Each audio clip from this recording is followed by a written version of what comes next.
three cinephiles have come together to bring you strong opinions, controversial statements, epic battles, and plenty of fun. Introducing our host, the man who watches 52 movies a week, drinks 52 beers a movie, loves women but hates the woman, from the foreign land of Canada, our host, Moodz 616. He is widely known as the man who talks too much. His worst enemies are Postmaster P and Pee Wee Herman. He said Hellraiser was overrated and Leprechaun Origins wouldn't suck.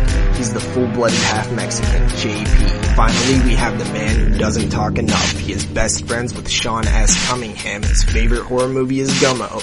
He is your favorite Jew and mine, Jeremy. Together they are known for extending a helping hand to vampircons everywhere. They are the 22 shots of Moodz and horror. Oh yeah, it's going down right now. Episode 46 of the 22 Shots of Moodz and Horrors coming at you live. I am your host, the big bad bully, Moodz. And of course, I've always got my two centerfold pinups, NES Ruler, also known as Mr. June, and of course, I've got Double Shot J, also known as Mr. October. What's going on, boys? Nothing much. Been watching a lot of Oscar films this week. Just chilling.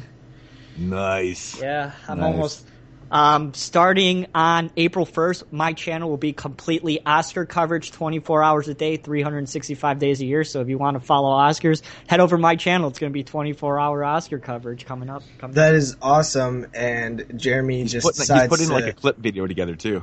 Jeremy just decides to drop this bombshell of an announcement, which kind of reminds me of our in-house announcement to kind of go over, because we didn't really get to talk about it, and it was like a spur-of-the-moment thing last week. So, Moodz, if you want to like start talking about what we planned for episode 50, now would be the time. Episode 50. Wait, this show's not about the Oscars? Oh, I gotta go. Peace. Yeah. I'm pure Oscars now. Nothing else. Well, you know, it's the greatest TV show ever invented. Episode 50, yes. We are going to be giving lots of shit away. Basically, all you have to do is phone in, leave a voicemail, and tell us what you think. Well, just give us a film.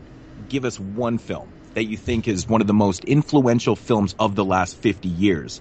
So basically, from 1965 to 2015, pick a film that you believe is one of the most influential films in that 50-year period. I think they should say the most. In your opinion, what is the most important or most influential? What film really? Chainsaw Massacre. So either way, the point is, phone in, leave a voicemail, and what happens is you get basically entered into.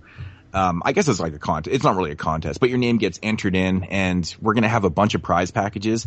And pretty much how it's going to come down, essentially, if we get like 4,000 voicemails, it's probably not going to work out like that. So we're assuming that we're going to be able to give away something to everybody that phones in, because we do have lots of prizes and things lined up. So basically what's going to happen, your name goes into like a randomizer. Whoever gets chosen wins that package that's coming up, and you get some DVDs. It's as simple as that. So all you have to do is just dial those numbers, phone in, and say the name of a film. It's as easy as that, and you're going to get some good shit. So we do kind of encourage that you explain briefly why you think that that's the most important horror film. And make sure, because the voicemails we've got so far, I forgot to mention, because we just announced this out of nowhere.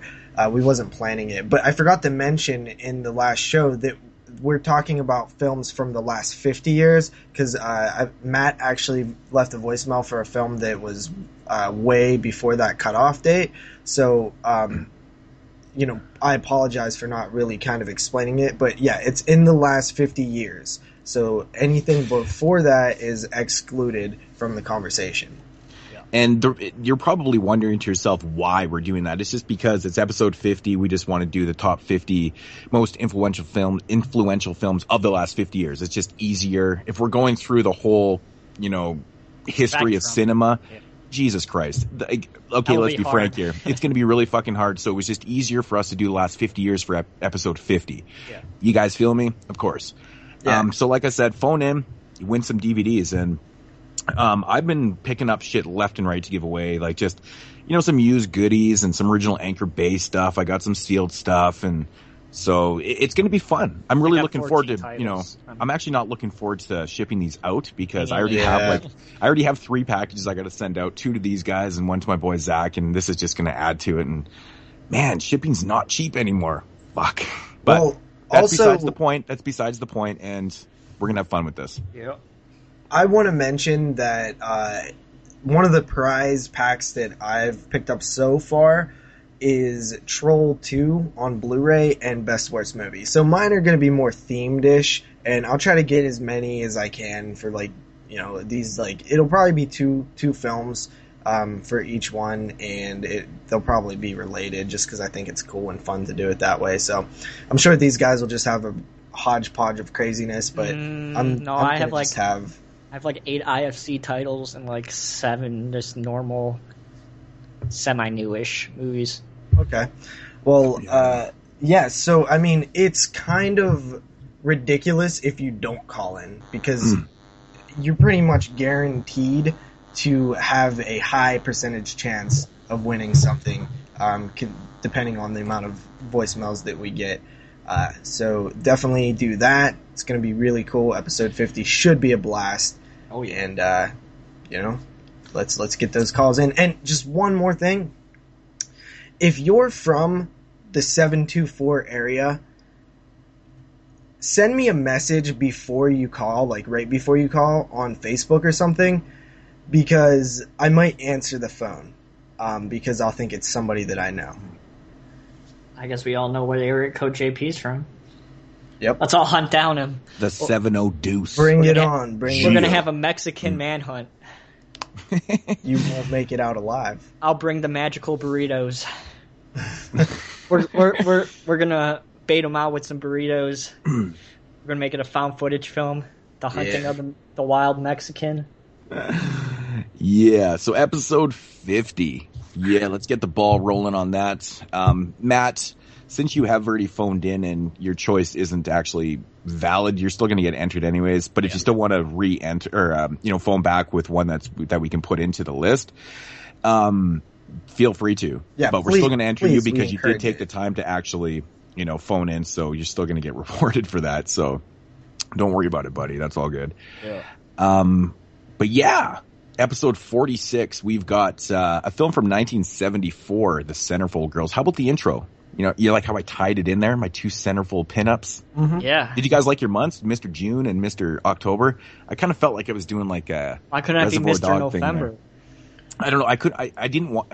I mean, if it was by chance, these are the months of your birthday, but I just chose them at random. I just literally the first 2 months that came to my mind. Fucker, don't know my birthday, you asshole. I don't even know my own wife's. You don't know your wife's birthday? No, see, I always do this because that's fun. The other day I got asked what her birthday was, and I was like, "Oh, it's March 25th." And then I thought about it for a minute, and I went, "Fuck, it's the 27th." I'm such a dick. It was so bad. I actually had to change it on some paperwork I was doing. Oh, it was so bad. I suck. I suck so bad. But yeah. So, what's happening in the lives of the pinup, the centerfold pinups? Anything exciting this week? Because to be honest, nothing in my life. Nothing. Nothing happened.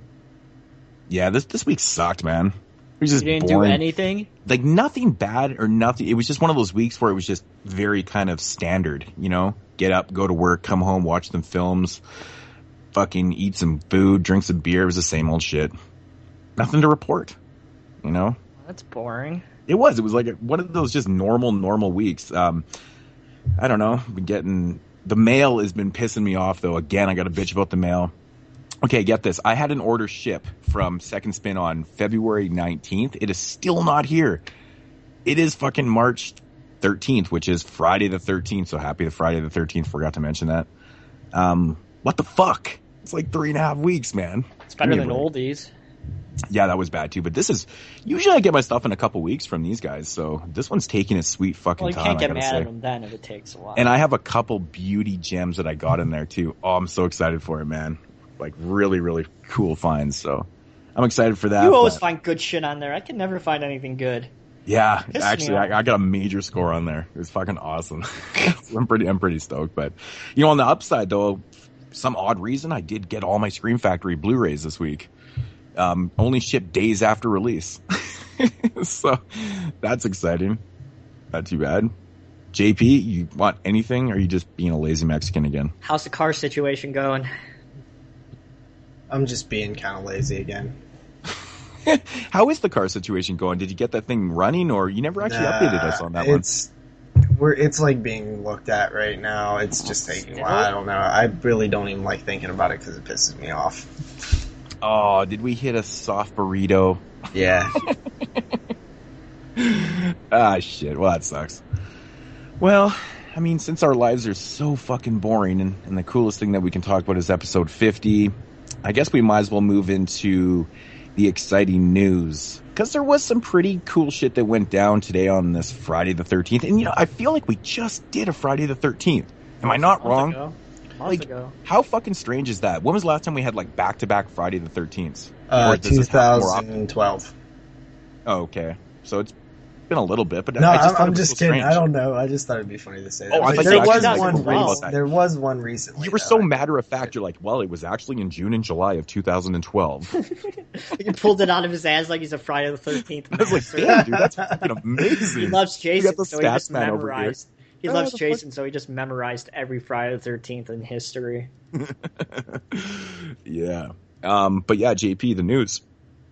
Okay, so first up for the news, we have a film called The Nightmare is going to have a North American release on VOD June 5th. This film is from the documentarian Rodney something, Asher, from Room 237. Oh, great. That film. This film is about sleep paralysis and the, I guess, recreations of events people suffered from sleep paralysis, which is where you regain consciousness as you're sleeping, but you're kind of paralyzed, and you're just, you know, stuck in like horrific visions and nightmares. See, at least this is interesting. That's not like people talking bullshit that doesn't make any sense. At least you're going to learn something from that.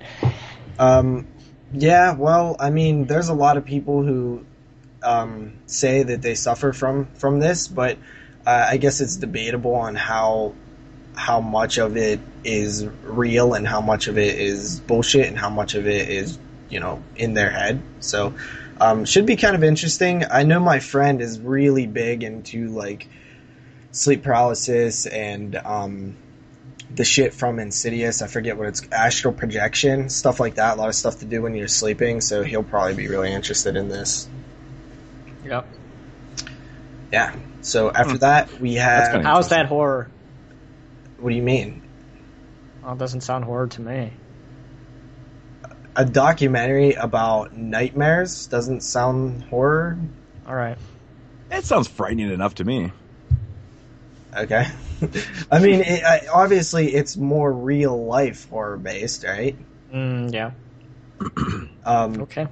So yeah, after that, we have TCM Prequel. This we got some casting news. We have a young man who was announced to be playing Leatherface. I think his name is Sam Strike.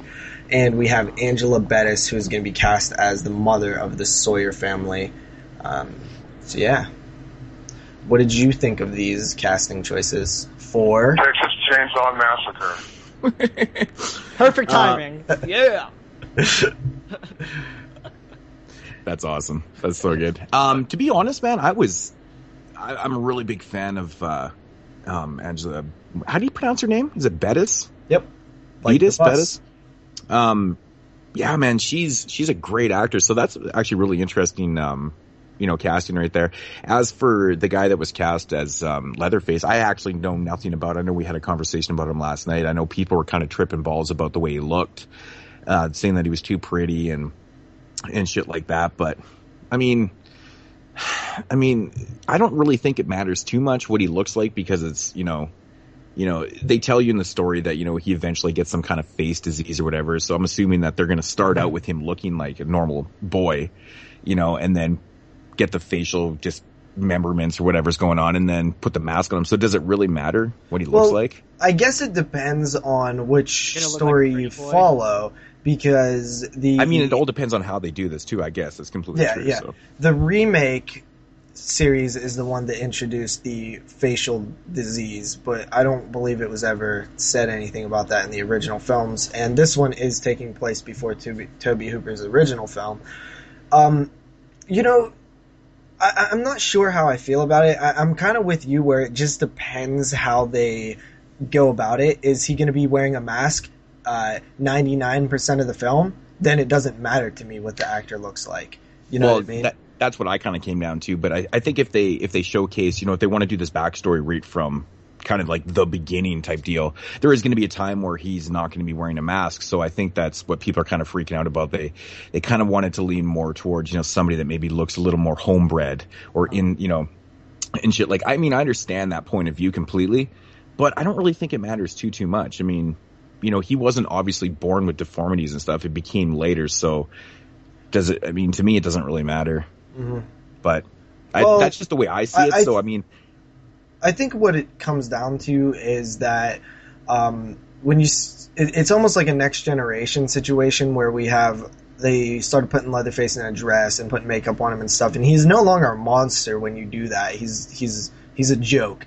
And if you make this guy a pretty boy, then he's no longer going to be threatening. So I 100% agree with like the idea that, oh no, like there's a fine line here. But like, it's too early to tell if they've made a mistake or not. So we'll just have to wait and see what they do with the character, and then we'll go from there. Mm-hmm. Yeah, I agree. All right, so after that, we have Eli Roth was recently interviewed. He says the Green Inferno is close, but it's not quite there yet. There's still some legal situations going on with the Green Inferno. That sucks, I think everybody's kind of waiting on this film, and it just seems like it's taking forever. So, a film that will never come out. Hopefully soon. I'm starting to feel like that too. This is getting ridiculous. I to be honest, I just kind of want to stop hearing about it. I just want it to come out one day, just drop. Yeah, I almost want to forget about it. I just kind of want to forget about it and then just there it is. Fucking awesome. So, that's a really, it's like almost infuriating a little bit. Yep. He keeps changing his mind. He's like, okay, it's coming, and now he's like, oh. Well, no, it's not him though. I know, but it's a legal battle between the rights of the films with the people. Production company who originally produced it went bankrupt or out of business or whatever, and it was sold to another production company. Roth tried to buy it back so he could release it himself, and it's just kind of a clusterfuck right now. So what a fucking mess. Mm-hmm. Yeah, that's rough stuff. But he did go on to say something kind of interesting. Me and Moodz talked about this a little bit last night, and that is that the Cabin Fever remake, Roth has seen it, and he says that he feels like, well, first he says he was blown away by it. Then he says that it's smart because it changes the characters and deaths, but it's kind of still the same movie, but everything's changed. And he says it looks awesome. It's really fun. I'm happily surprised how it's turned out. Did he, I don't know if we talked about it, but did he talk about like the effects, like the gore effects and stuff? Did he mention anything about that, like how that looks? Because we know the original Cabin Fever is pretty nasty. Yeah. Looks good.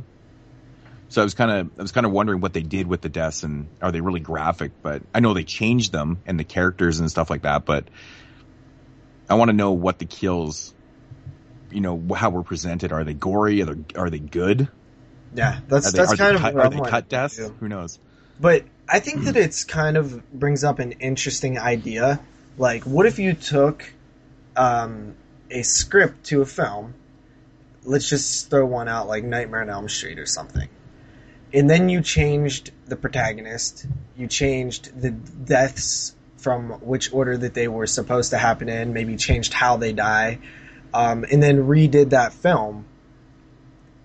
but still the same way, like in terms of like the setting and the house and like everything like that, but kind of just switched everything around. Would that kind of be interesting to see a film like that? It's like you're seeing another version in like an alternate dimension or something. Yeah, it's like watching the film in Bizarro World. Yeah, where everything's it's just like a choose your own adventure. It's the same, but it's different. Yeah. Like in Nightmare on Elm Street, say the protagonist is Johnny Depp. Yeah. But if you think about that, Heather Langenkamp has the miserable bed death. Yeah, that. Kind of strange, like that, the character of Nancy like has the bed death, but we're still following the story as if it's Nancy at first, and then she's like the one that has the bed. Like, I think it would be really interesting to kind of. I almost feel like there will be a name for these. Like, if this is successful, this could be a new trend to do. It's actually pretty interesting to think about that. You could you take any film, for instance, especially one that's really notable, like Nightmare on Elm Street, and you change things around. It's like, kind of brings a smile to your face. It's kind of funny. Yeah. Until you get pissed off people, though. Oh, everybody's not going to be on board. People are going to be pissed off regardless of what you do anytime you do something with a franchise. Oh, it's just going to raise that question. Is it a remake, or is it a reboot, or is it a rehabilitation, or whatever the fuck? Let me ask you this. Has there ever been a film that came out from a franchise that people didn't get mad about? Even when you go back to something like Friday the 13th Part 7. When that came out, it was like critically like panned, and there was a lot of, and from what I've understand from fans who was around at the time, was like, yeah, these films weren't like held up in like a high standard like they are now back then. They were just like, oh, another one, it's the same like damn movie again. Though. Yeah, like right? Yeah. Mm-hmm. So, I mean, I think people are always going to complain no matter what, but I just find it to be, it's kind of weird how this simple interview has took my excitement level for this film from a negative like 3 million up to like a completely neutral. Yeah, it's got me intrigued. I want to see it now. Just because I'm like, well, what the hell does that mean? Like what is it going to be like? So yeah, when we heard like they're taking the exact same script and remaking the film, we were like, Jesus Christ, worst idea ever. And now it's like, well, wait a minute here. This is kind of interesting. Yeah, I like the premise of this. I think it's actually pretty neat. I think it'd be interesting to watch them back to back too. See how they switch and everything. Yeah, you watch the first one and then watch this one, you're like, fuck, that is actually pretty interesting. But it's just like an alternate reality. It's like Realm 3 filmmaking. Yeah. It's strange. Yeah. But so we'll definitely have to check that out, see what happens with it. But after that, we have Rob Zombie's 31 has casted Malcolm McDowell and begun filming. Of course, Malcolm McDowell's in it. Yeah, he's Rob Zombie's new dude. Well, he casted a bunch of people, but I wasn't writing those all down. I mean, that doesn't. I might have sounded negative when I was like, Malcolm McDowell, of course he's in it. I'm not mad at all. I mean, I think that's a good move. In my opinion, he works well with Rob Zombie. I know a lot of people disagree because they loathe the Halloween remakes. Yeah. And fortunately, this panel we don't. But on the second one, but I don't loathe it. I just don't love it. Let's not go on that tangent, guys. Yeah. Seriously. Good call. Like, we're gonna end up in Bizarro World if we go off on that one again. But Malcolm McDowell, sure, man, sign me up.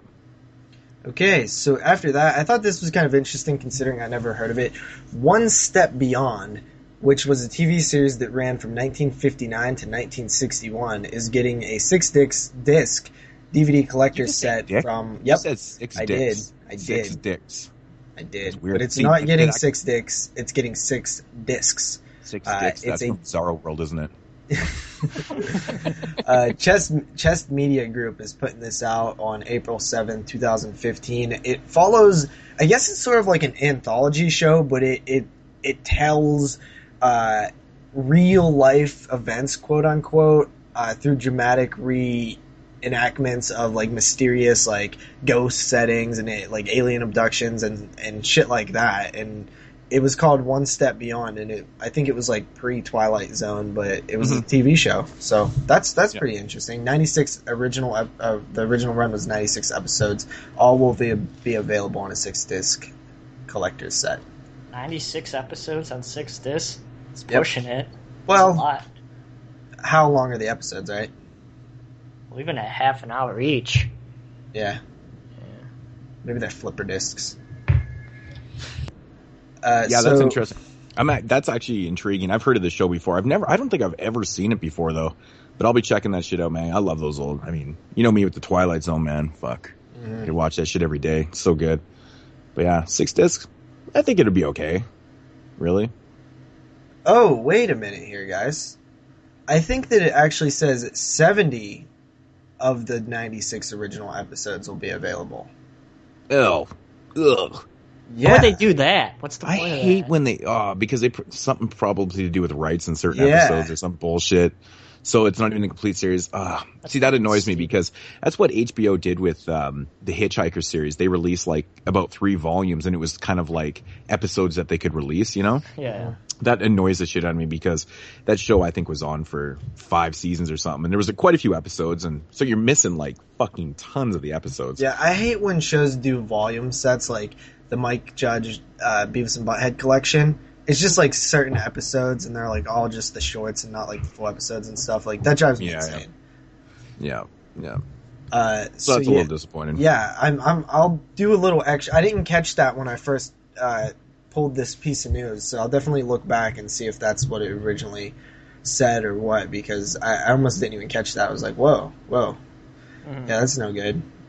So yeah, after that we have El Rey Network and Miramax announced that Danny Trejo has joined Robert Rodriguez for the 2nd season, the sophomore season of From Dusk Till Dawn, the series. Cool. You know, that's I mean, you kind of expect it, right? Danny Trejo's been like more involved in the series than probably anybody. And I'm sure in episode 47 we'll be announcing that Cheech Marin will be added to the cast of From Dusk Till Dawn. Pussy. Black pussy. That'd be fucking awesome, man. Yeah. I mean, he's known for he's been on tons of TV shows and stuff, so why not? Why not I don't sign know. him up Has for From Dusk Till Dawn? he might have actually already had a cameo. Oh, really? Yeah. Probably. Fuck, it's Cheech. He's Who the doesn't want pussy to guy, Cheech on man. this shit? Come on. Yeah, so Danny Trejo is going to be playing the Regulator.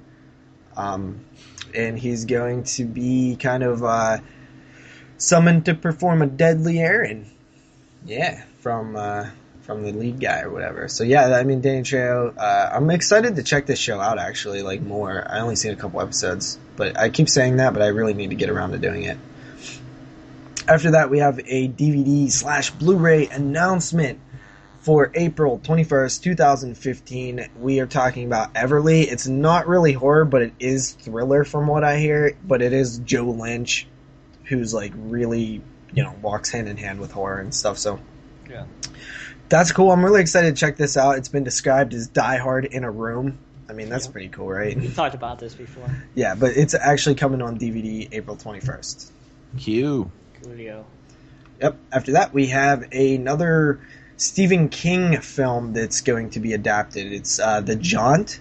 This is from the, I believe, novella in Graveyard Shift or whatever the hell it was called. The collection.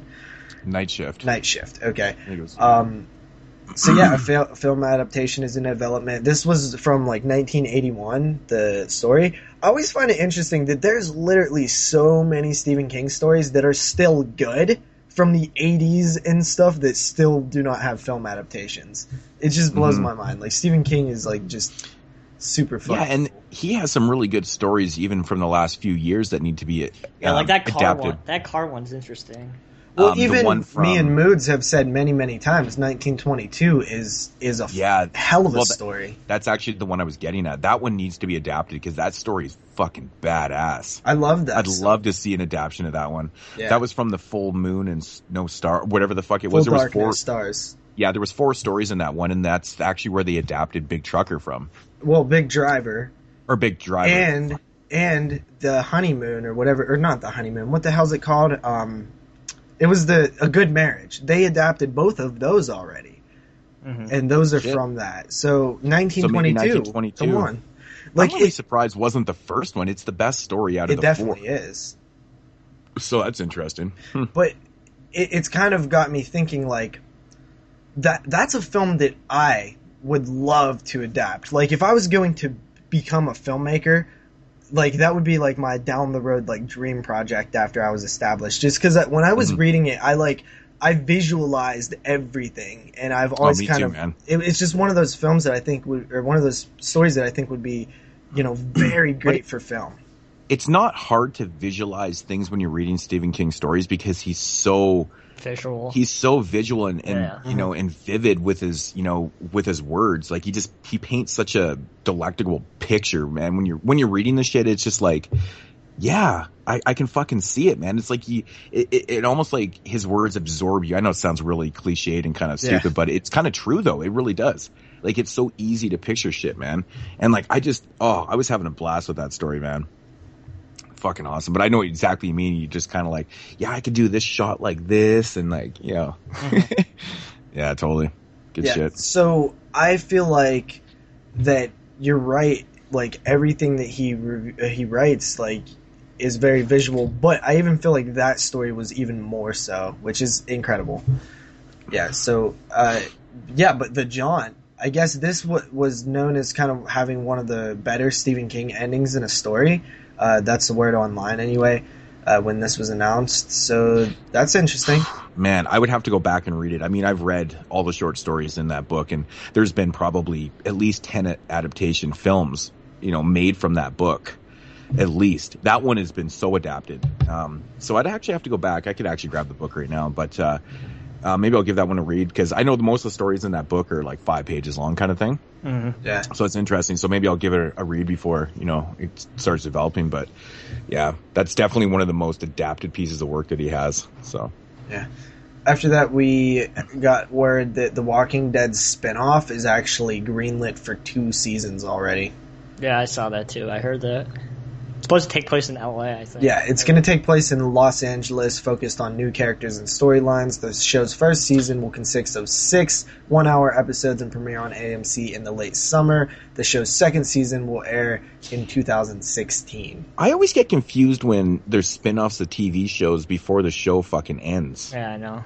Well, so I know what it is, man. It's like a companion. I know that I feel like they're going to do some crossovers and stuff, and it's really because Walking Dead is such a huge show right now, and it's a show that can exist outside of that universe that they set with those characters, unlike other shows that are popular. Like, you can't really go outside of those main characters because that was kind of the show is like surrounded or centered around them. But in a zombie apocalypse, there's other groups of characters you can focus on. So it really makes sense for this show to do that. And I think really it's a huge, incredible kind of way of keeping people, the downtime of The Walking Dead, they have The Walking Dead still. It's a way for there to not be a moment where there's not Walking Dead. Well, are they going to air like that though? Are they going to air like that? So The Walking Dead's off air, and then they're going to have the crossover show. This is why I say yes, because as we know, The Walking Dead typically airs in October, and then it does that mid-season break, and then it'll air, months later, the second half of the season. They said that the spin-off show is going to air in the summer, so that's kind of like right before the October season of the Walking Dead. So I mean, that makes sense. They might do it like in between, so it's like every quarter you're watching The Walking Dead. You started watching Better Off Saul, JP? I did. I watched. Oh, it's fucking good, man. The first 3 episodes, but the other ones are DVR'd right now. It started out bad, but like it's gotten really good. Like last week was fucking amazing. Yeah, I'll definitely catch up on that. But Walking Dead, I mean, it is just Walking Dead. I hear it work. It's crazy. It's crazy that this show has kind of went way beyond the horror crowd and really just kind of full on took over mainstream. And it's just nuts to me that they're gonna like essentially be running 2 separate series of The Walking Dead at the same time. Yeah. Has that ever happened? Now we're going to have to buy the bonus special feature editions for 2 things now, Moodz. Jesus. Yeah. It's getting so expensive. after that, we have the Blob remake. The director says, he was interviewed, he says, the Blob will be happening right after this next film I'm working on in August or October. Takes a little more planning because we've got to design the creature. Oh, so it's going to be a CGI Blob? More sci-fi than the original. It's a bigger scale type of movie. It's more Alien meets Predator, and designing the creature is a long and involved process because it's very sophisticated.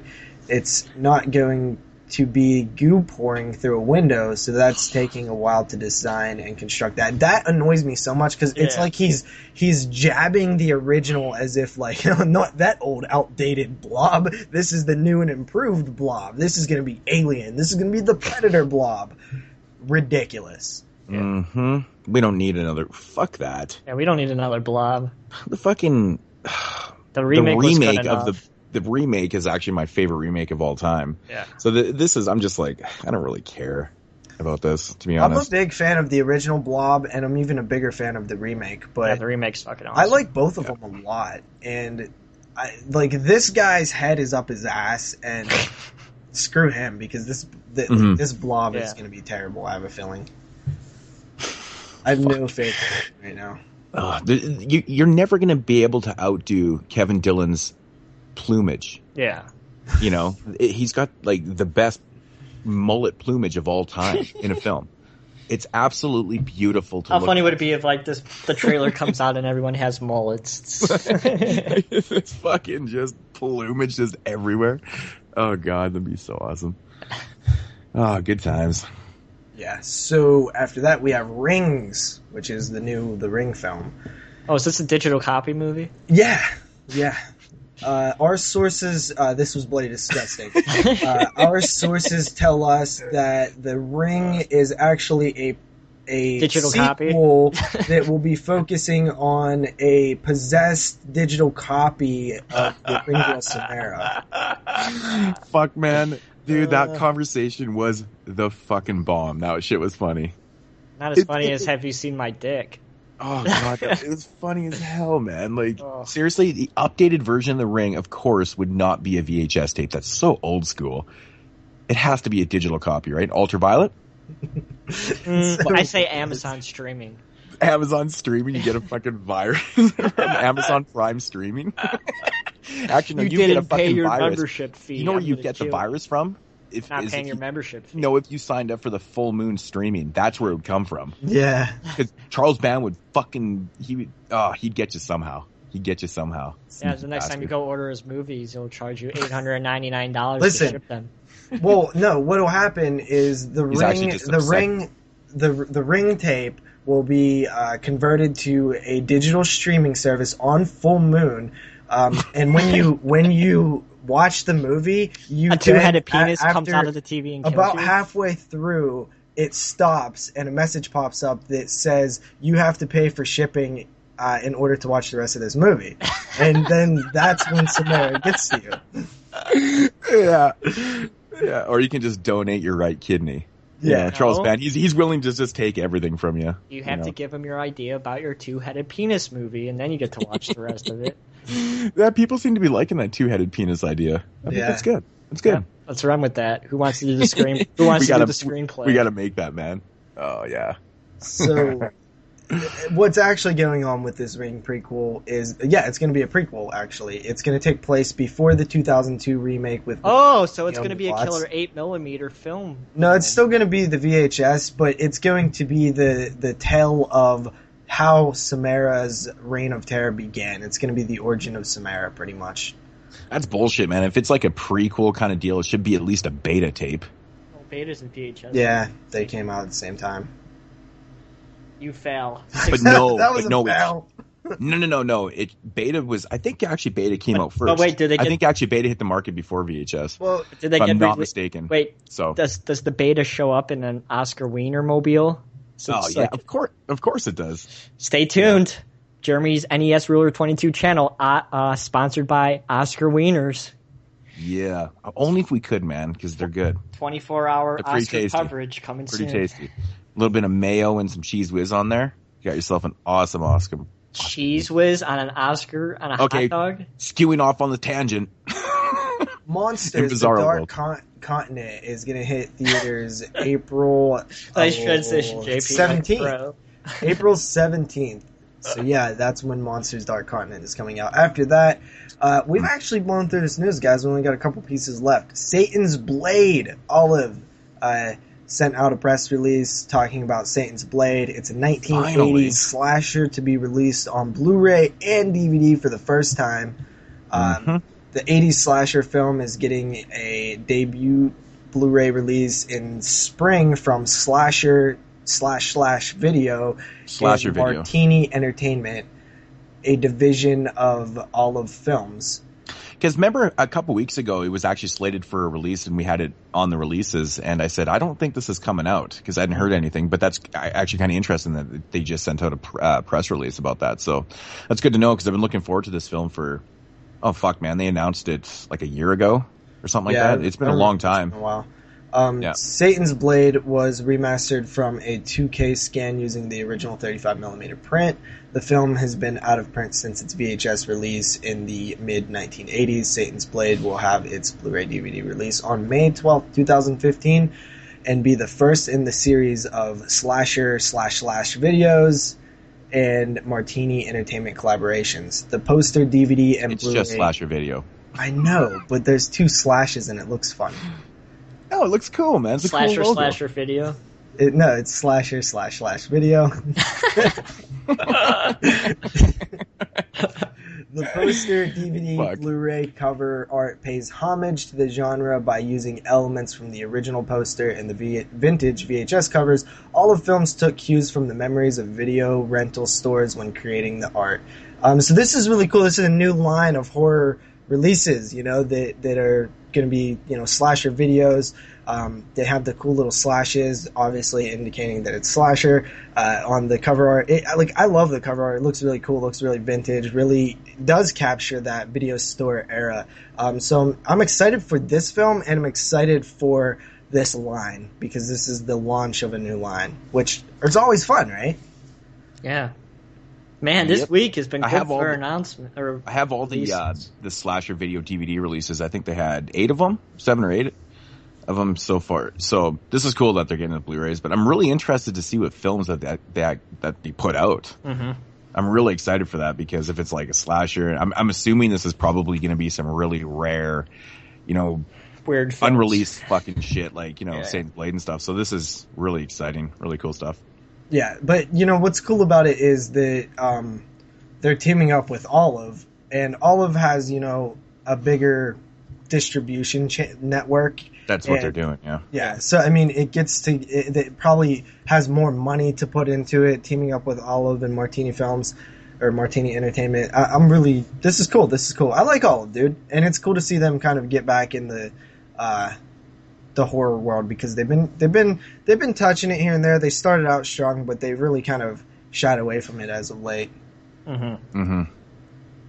And finally, after that, we have a couple of announcements from Scream Factory. Oh, yeah. First up, we can get this one out of the way. They announced a double feature with The Outing and The Godsense. And the second release is John Carl Buechler's Cellar Dweller and Catacombs, due out July 14th. Well, at first glance of this announcement today, I was enraged. I was like, are you fucking kidding me? I was like, you got to be shitting me, because I remember them saying that they couldn't. I mean, originally the Vagrant was supposed to be a Blu-ray release way back in the day, and the reason why the Vagrant got put on that 4-pack is because they couldn't acquire the original elements, or they just didn't have good copies, blah blah blah, so they put it on that 4-pack. They didn't say anything about the other films. So this is kind of interesting. But then I was really enraged. I'm like, are you fucking serious? Because I own both those, you know, 4-packs, and I like those sets. They're nice. I even they're own fun. them. You know, they're cool sets. And then I'm like, really? They're just gonna, you know, release these as double feature Blu-rays? I'm like, fuck. I was pissed. Mm-hmm. So ultimately, I went and literally sat down on the toilet and was taking a shit. And I started thinking to myself, I was like, wait a minute. Okay, the films that are being released on these double packs, I believe, are full frame, right? So I'm like, well, you know, I can't stand watching full frame films, to be honest. Like, it just kind of gets me sometimes. If you can have a better, remember like anamorphic widescreen when they widescreen. would have like a widescreen and full screen edition. It's like, what's Yeah. the fucking point? Yeah. So, and I actually went and checked out the marathon DVDs, and yeah, sure enough, 3 of the 4 are in full screen. So at least we're gonna get upgraded, to widescreen hopefully and shit like that. But still, at the end of the day, it's still pretty weak though by Scream Factory. I'm not gonna lie, I'm not overly stoked for these, but at the same time, we'll get better transfers out of them, because the transfers that are on the DVDs of these aren't bad, but like I said, 3 of the 4 are full screen and they're not the greatest. So I don't know. What are your thoughts on this, JP? Well, so I do remember them saying that the reason that they were just going to be DVD only was because they didn't feel like the investment would pay off if they did new transfers and things. And you got to understand, this was when they first started. They probably they're obviously more successful now, probably have more money to work with, things like that. Right away, I was like, well, I'm particularly not excited, but I don't really see the problem with it, because we're still getting films that have never been on Blu-ray now on Blu-ray. I never have a problem with films being released on a format that they've never been released on before. It's the same as if a film that's on DVD right now from another company like like Anchor Bay or something like or Candyman, for example. Like, would you be mad if all of a sudden Candyman was on Blu-ray if you already have the DVD? No, because you don't. It's now on Blu-ray. It's a different format. I think it's different if it was released by a different company. I think that's what chaps my ass, is that they've released this and they're just like re-releasing their stuff, but in a high def format. For some people that don't have the DVDs, they're like, yeah, fuck yeah, this is awesome. But for the people that do, and that are fucking hoarders and fanboys like we are, that buy all the fucking releases. So now we're gonna end up buying, just basically upgrading. Which, for me, I would just like for them to release some other stuff. I'm fine with the DVDs, dude. To be honest, it doesn't really bother me a whole lot. I am, looking forward to the better looking. Oh, so you're gonna buy that? Widescreen. Well, yeah, I probably because I started thinking about. Should be mad. It should be me, because I literally just picked those up for the first time. But I'm not, because I don't know. But I'm if not I'll happy buy about them. it. But I'm see, ultimately, I think I'm not you gotta happy. kind of look at it like the way that I originally explained it. Why, look back, step back for a second and take a look at it. Why does it matter that if MGM owned Candyman and then Arrow Video did a Blu-ray, but it's different because Scream Factory owned these films and then they did a Blu-ray? Why is there such a big difference there? It's the same thing to me. No, it's because it's the same company. So that's what's bugging. It's bugging me, because why didn't they just release them in Bluray form in the first place? They couldn't. They didn't have the money, and they didn't see it as that's the other thing that really fucking bugs me, is because you even said yourself that those sets did not sell well. Mm-hmm. So, but they still obviously are doing well enough from the other releases that they can re-release these. Those films didn't sell well in the first place. Why are these going to sell better now? Well, how many times have you buy Halloween? How many times have you bought Halloween? Dude, those other packs are $10 for 4 fucking movies. How is that not selling? But let's say they put these ones out for $12 a piece. I think that's solid. They're not going to be $12. Well, how do you know? Okay, listen. If they didn't sell well, then maybe now it is not when it first comes out. If they didn't sell well, then maybe they're looking at it like, well, most people don't have these, so they would upgrade. It's not like everybody had them and now we want them to upgrade. It's the same thing. Why was nobody mad about Slumber Party Massacre? It's the same shit. I was annoyed by that too. I'm like, now they're just taking their old Shout Factory releases and just upgrading. I liked the movie, but I was like, do I need the Blu-ray? No. I think it is completely does not matter which company. It actually makes no sense to me. I just want to see other films. I do too. Trust me, I think they did a good job about today with other films. Yeah, and that's what I was like, well, shit, they did do what you wanted, but they also did this. Why does it have to be either or and not both? You know what I mean? They're releasing fucking Ghost Town. They can do other films and still do this too. And nobody, I'm probably not buying. I mean, at the end of the day, nobody is forcing me to buy these releases, and I understand that. But the thing is, I would just rather see, instead of these 2 double features that are just seem repetitive to me. The film's already out on DVD, whatever. They've already released them. It just seems repetitive. Why not release? They announced Ghost Town, which redeemed themselves completely, and a couple other films that had never been released before either, as far as I'm concerned. Yeah. I think Jack's Back. I've seen before. I don't think it has a release. And then what was the other one? Nomad also got announced today. Well, thanks for stealing my news thunder, guys. Fucking Ghost Town, man. Well, we're just on the Screen Factory conversation. You can still. I was joking. But you know what I'm saying. So, but I was a little pissed off about the Scarecrow announcement or the special features announcement. I'm like, that's big news. But they told us they was gonna do that beforehand. So I don't think that it was like a surprise, like, oh, that's your news, because they said we're gonna announce some of the special features as well. It's gonna be an update. Well, I obviously missed that, but I was just like, okay, whatever. But Ghost Town. I don't know, man. Overall today, it's not bad. We get 3 films that have never been released, before, so that's kind of cool. As far as I don't know, maybe Nomad has been released. I don't know.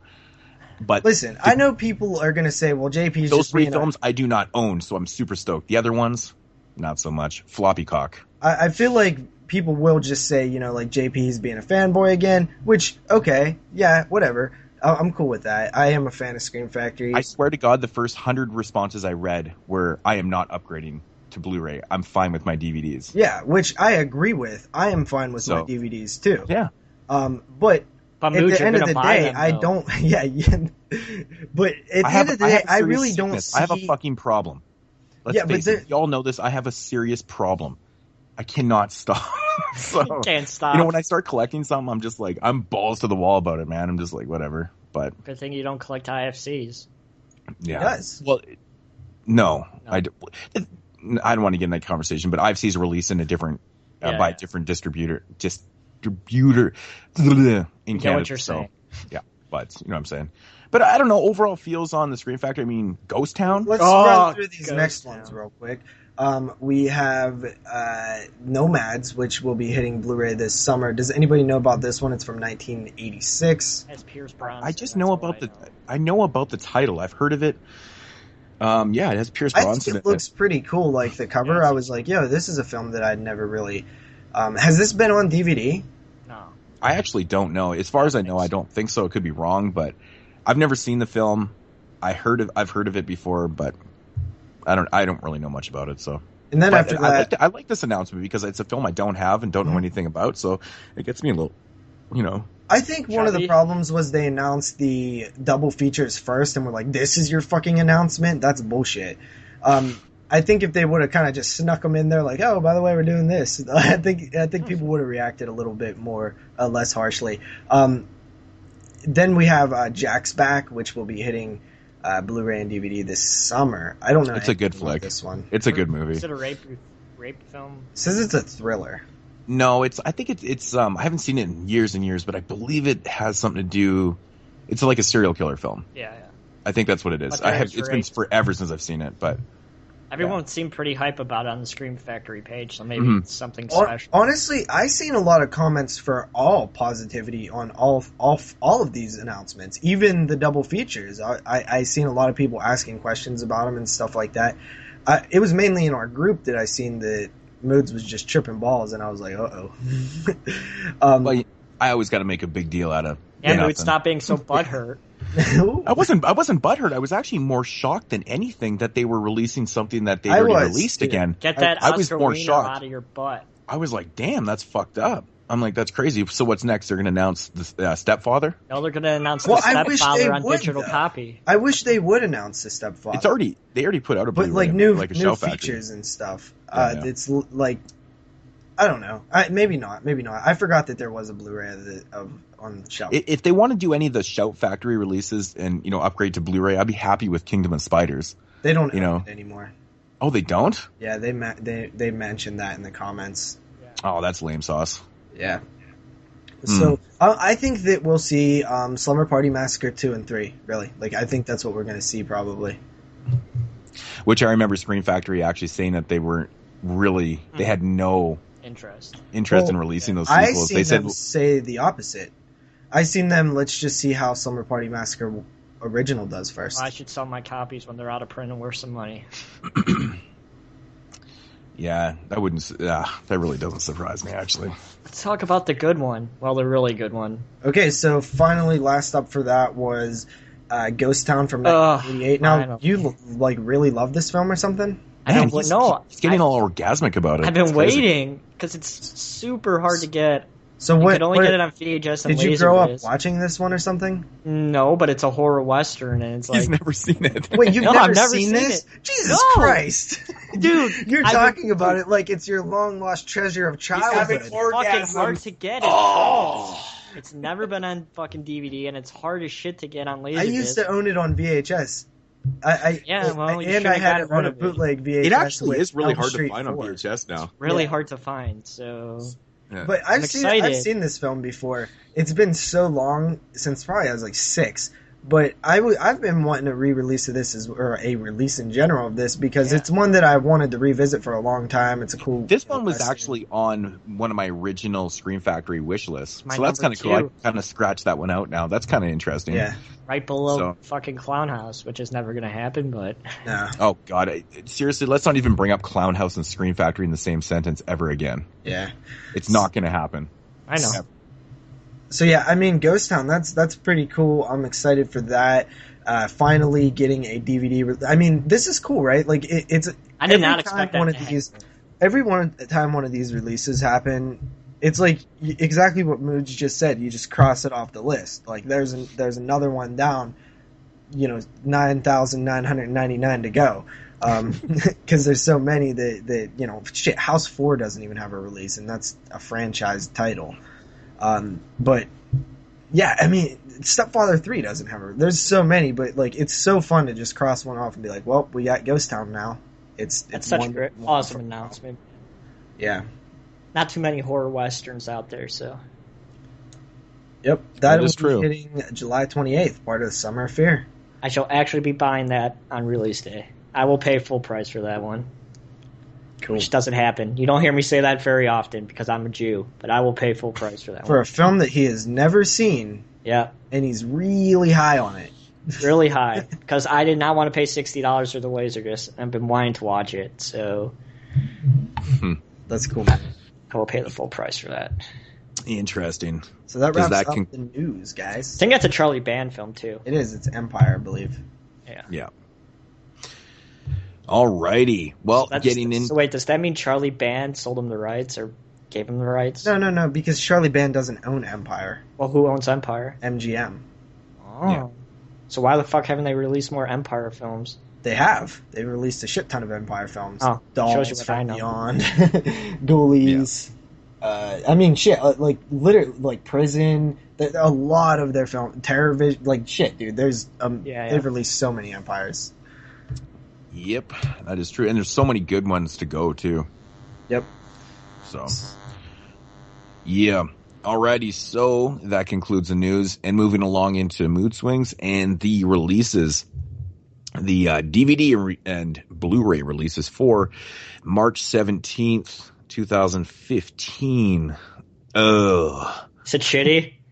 Last week was good, though. Last week was really fucking good. A lot of really notable releases. This week, not so much. But there is one notable, in case you don't have a copy of this, but it's more notable because it is the first release from Arrow America. Mark of the Devil is hitting Blu-ray. How much was it? $30, right? Fuck, man. The pre-orders in this was like 35 or something. I think they're 27 or $28 now or something. Yeah, it's 28 right now. That's fucking crazy, man. But anyways, this does mark the very first official release from Arrow Video in America. So, Mark of the Devil, I will not be buying this release, unfortunately, because I actually have 2 copies on DVD, and that's just not going to upgrade. Just not going to happen.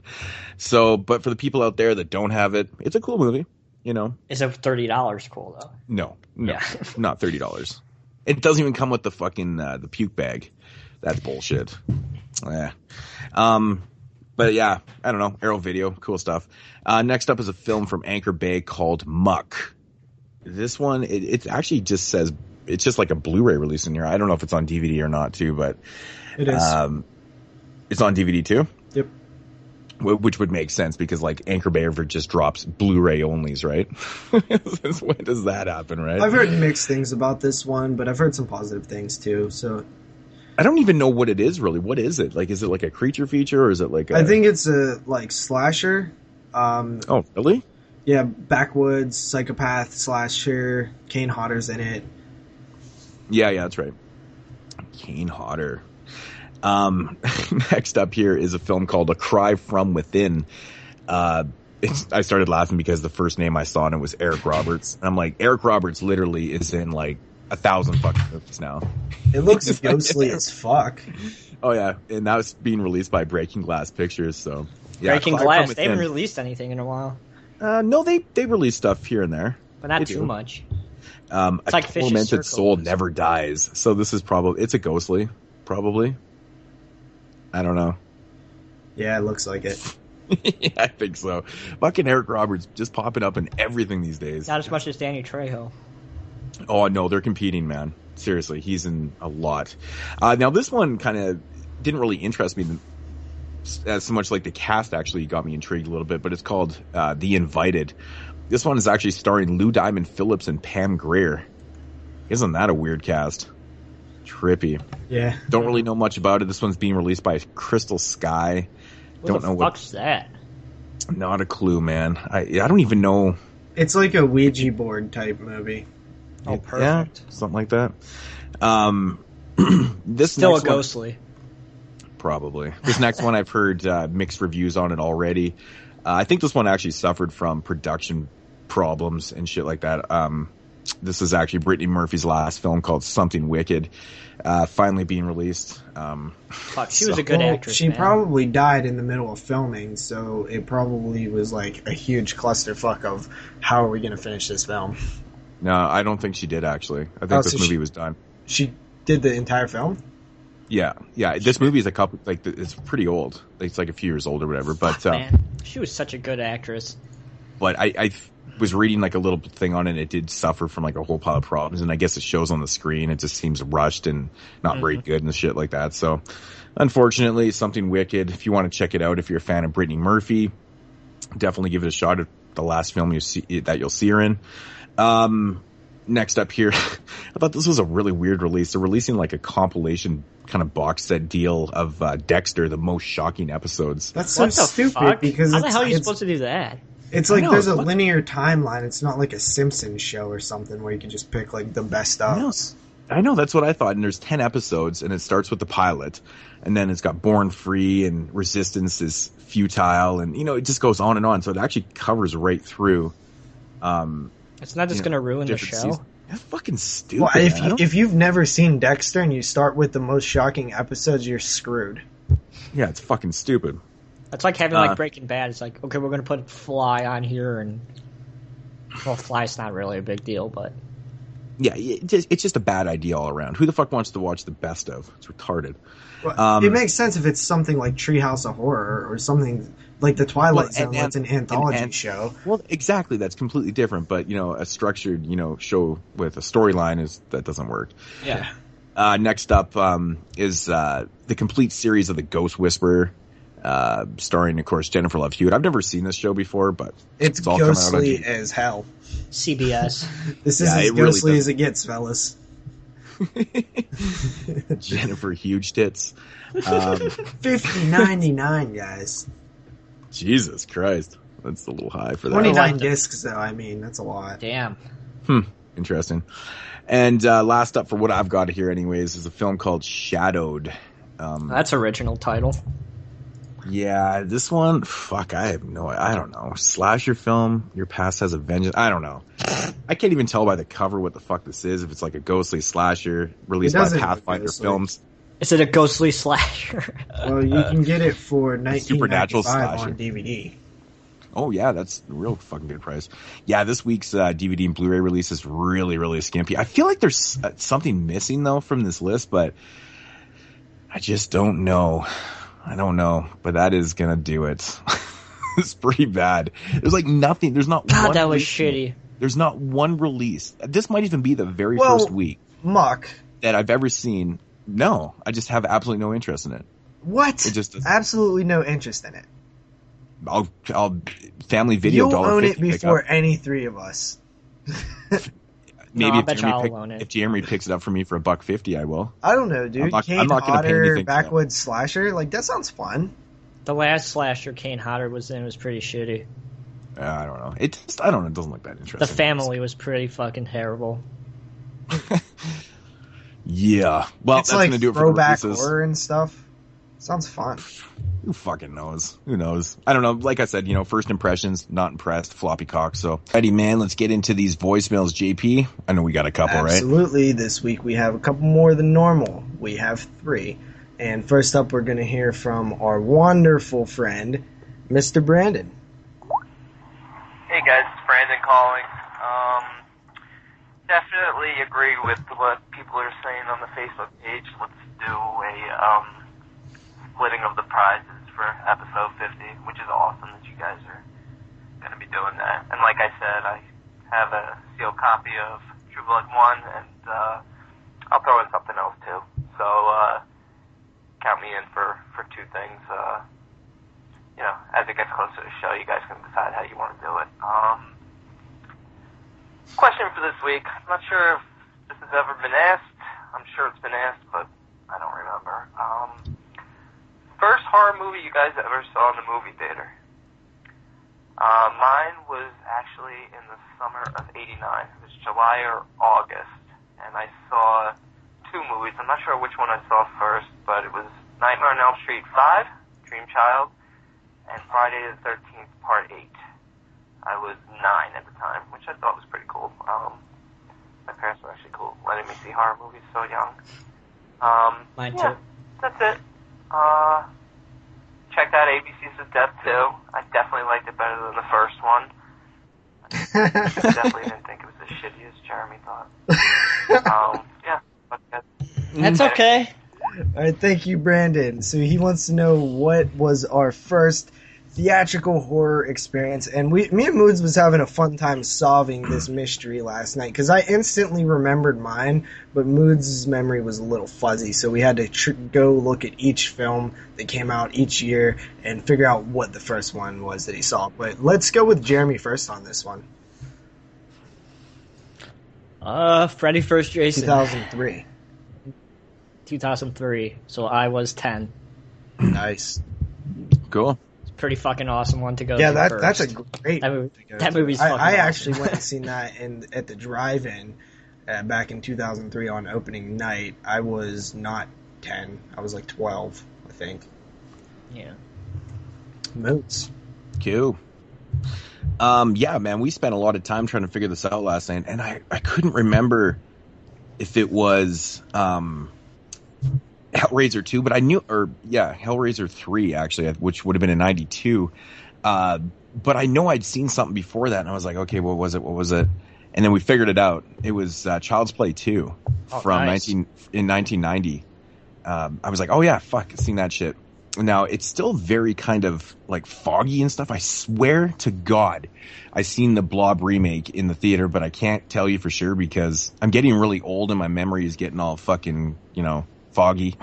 So I'm going to go with Child's Play 2 because I know for sure. Fucking I've old seen that in the theater in 1990. So yeah, I was about 10. I know I'd seen many films before that in the theater. That's the first horror film. So yeah. That's a good one. Mm-hmm. Yeah. Most definitely. That is definitely a great one to see for your first film. Mine was also a sequel. So I've always remembered the first one that I seen in the theater. It wasn't a theater, it was a drive-in, but it was the first time that I went to the movies and seen a horror film.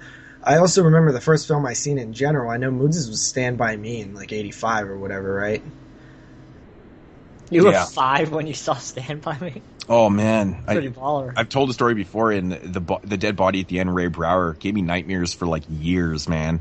That just those cold dead eyes staring up. Just Watched it with you? Oh man, yeah. My dad took me to see it. He was home for the weekend or whatever because my dad worked out of town, and took me to see Stand By Me. I'll never forget it. Pretty cool.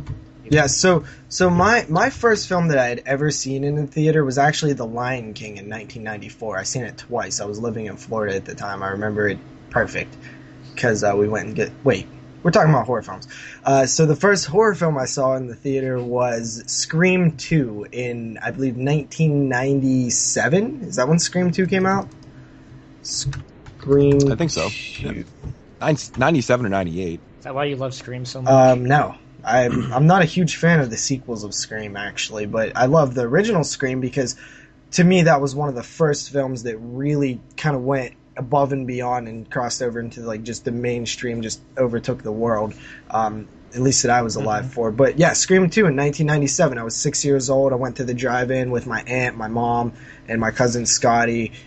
He fell asleep. I watched Scream 2 and ate an Italian hoagie from this local video store that was also a deli and stuff.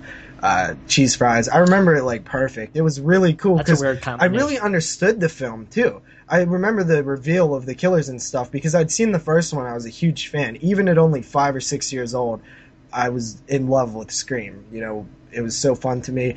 And so I understood the twist and things. And I remembered that was like the first time I, like, you know, seeing something new like that. Like when it first came out, it just always like stuck with me. So Scream 2, man, I have great memories of it. But to this day, I'm not the biggest fan of that film. I do like it though. It's just not. It's just. I don't know. Yeah. So that was mine. That was a great question. Really nostalgic for me. Oh yeah. You know, Jeremy, do you remember the first film that you've seen in general? Just really quickly. No. Nah. All right. That's a hard one. Our next voicemail is coming from Derek. Hey guys, Derek here. Got another question for you. I've been watching a lot of cinema from like Australia and Japan.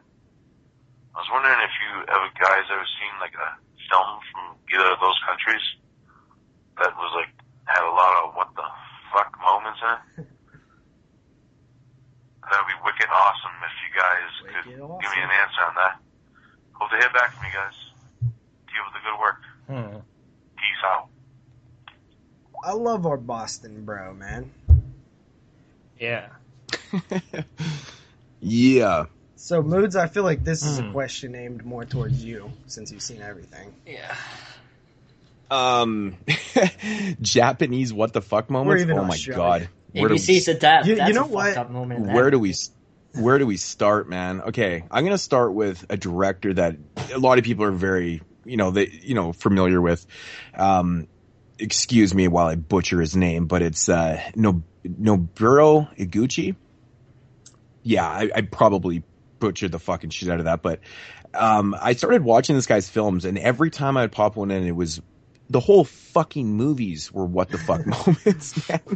Like, this guy does some of the most insane craziness I've ever seen on film. Like, he did a film called The Machine Girl, which is just batshit retardedness, but the one film that I always remember by this guy, reviewed it on Body Bags one time, and it's Zombie Ass, Toilet of the Dead. Yeah, and it was like zombies coming out of assholes and stuff. And it's so, the whole fucking movie is what the fuck. It's absolutely entertaining as hell to watch. It's so fucking awesome. But yeah, Dead Sushi is another one that he did.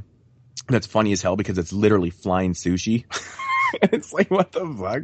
But this guy is the perfect example of what the fuck moments in films, and he's a good one, man. He's got a lot of really good stuff, and he had a short in the ABCs of Death. I can't remember which one he did. Is that the one with the ass when the girl's farting?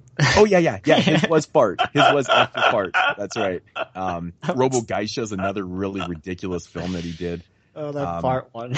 Yeah, F for fart. Of course, because then he did Zombie Ass, and he's got to do F for farts. Of course, it makes sense, right? Man.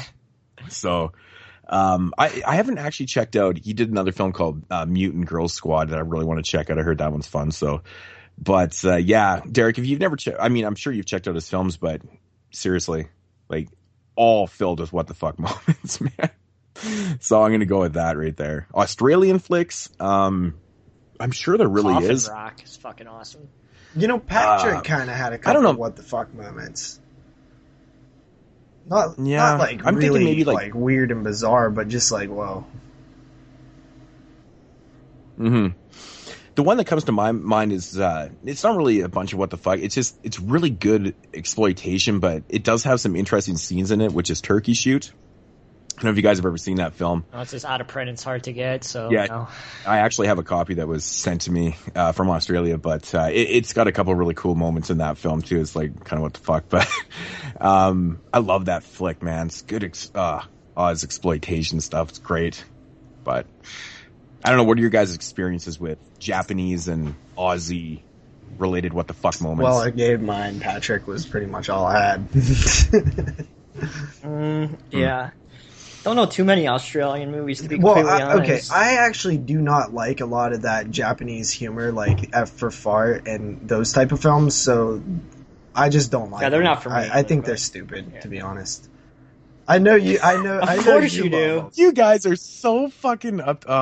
Seriously, It's not Oscar nominated, so I can't watch it. It has to be nominated for an Oscar. Actually, or else I can't include it on my 24-hour Oscar coverage on my channel. I can't do it. It's funny.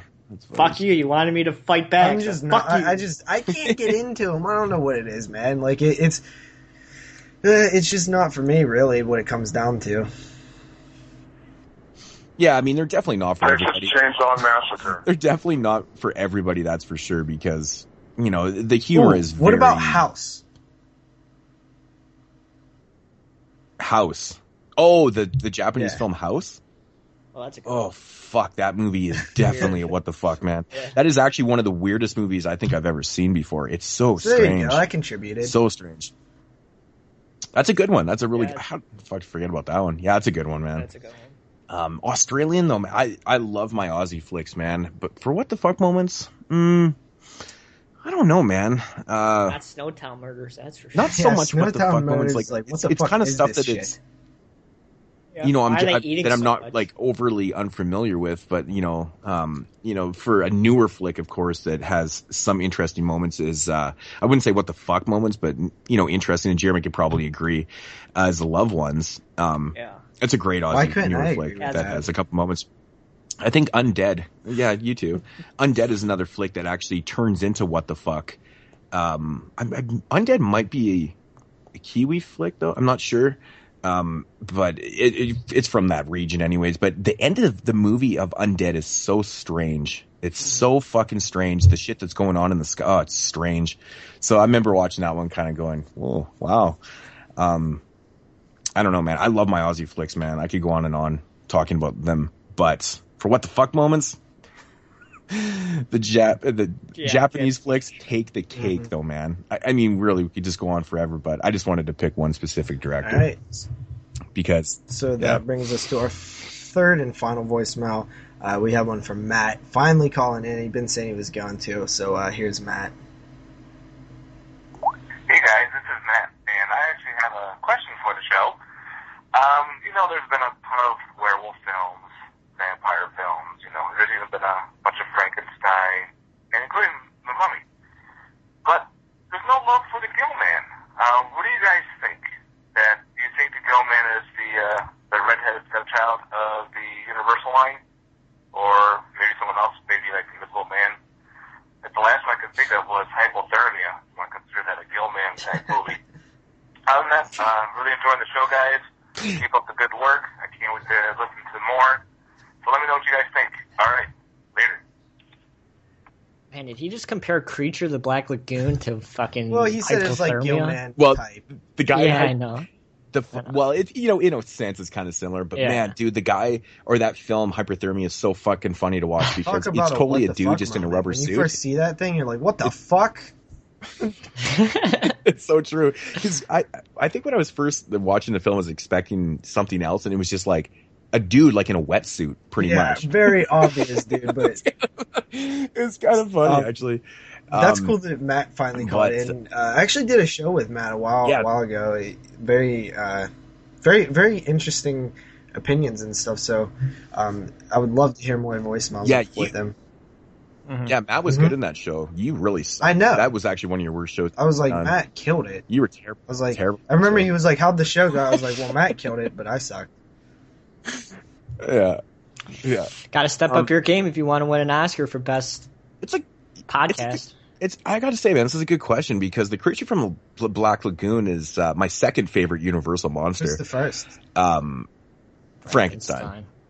It's always everything Frankenstein related. I've always been. I Ghost love of Frankenstein's fucking amazing. Yeah, everything Frankenstein's amazing to me. But Creature from the Black Lagoon is definitely a close second. I love the Creature, and it's very overlooked. And it's interesting that there hasn't really been a lot of adaptations of the Creature story. And there was only a couple sequels and whatnot, right?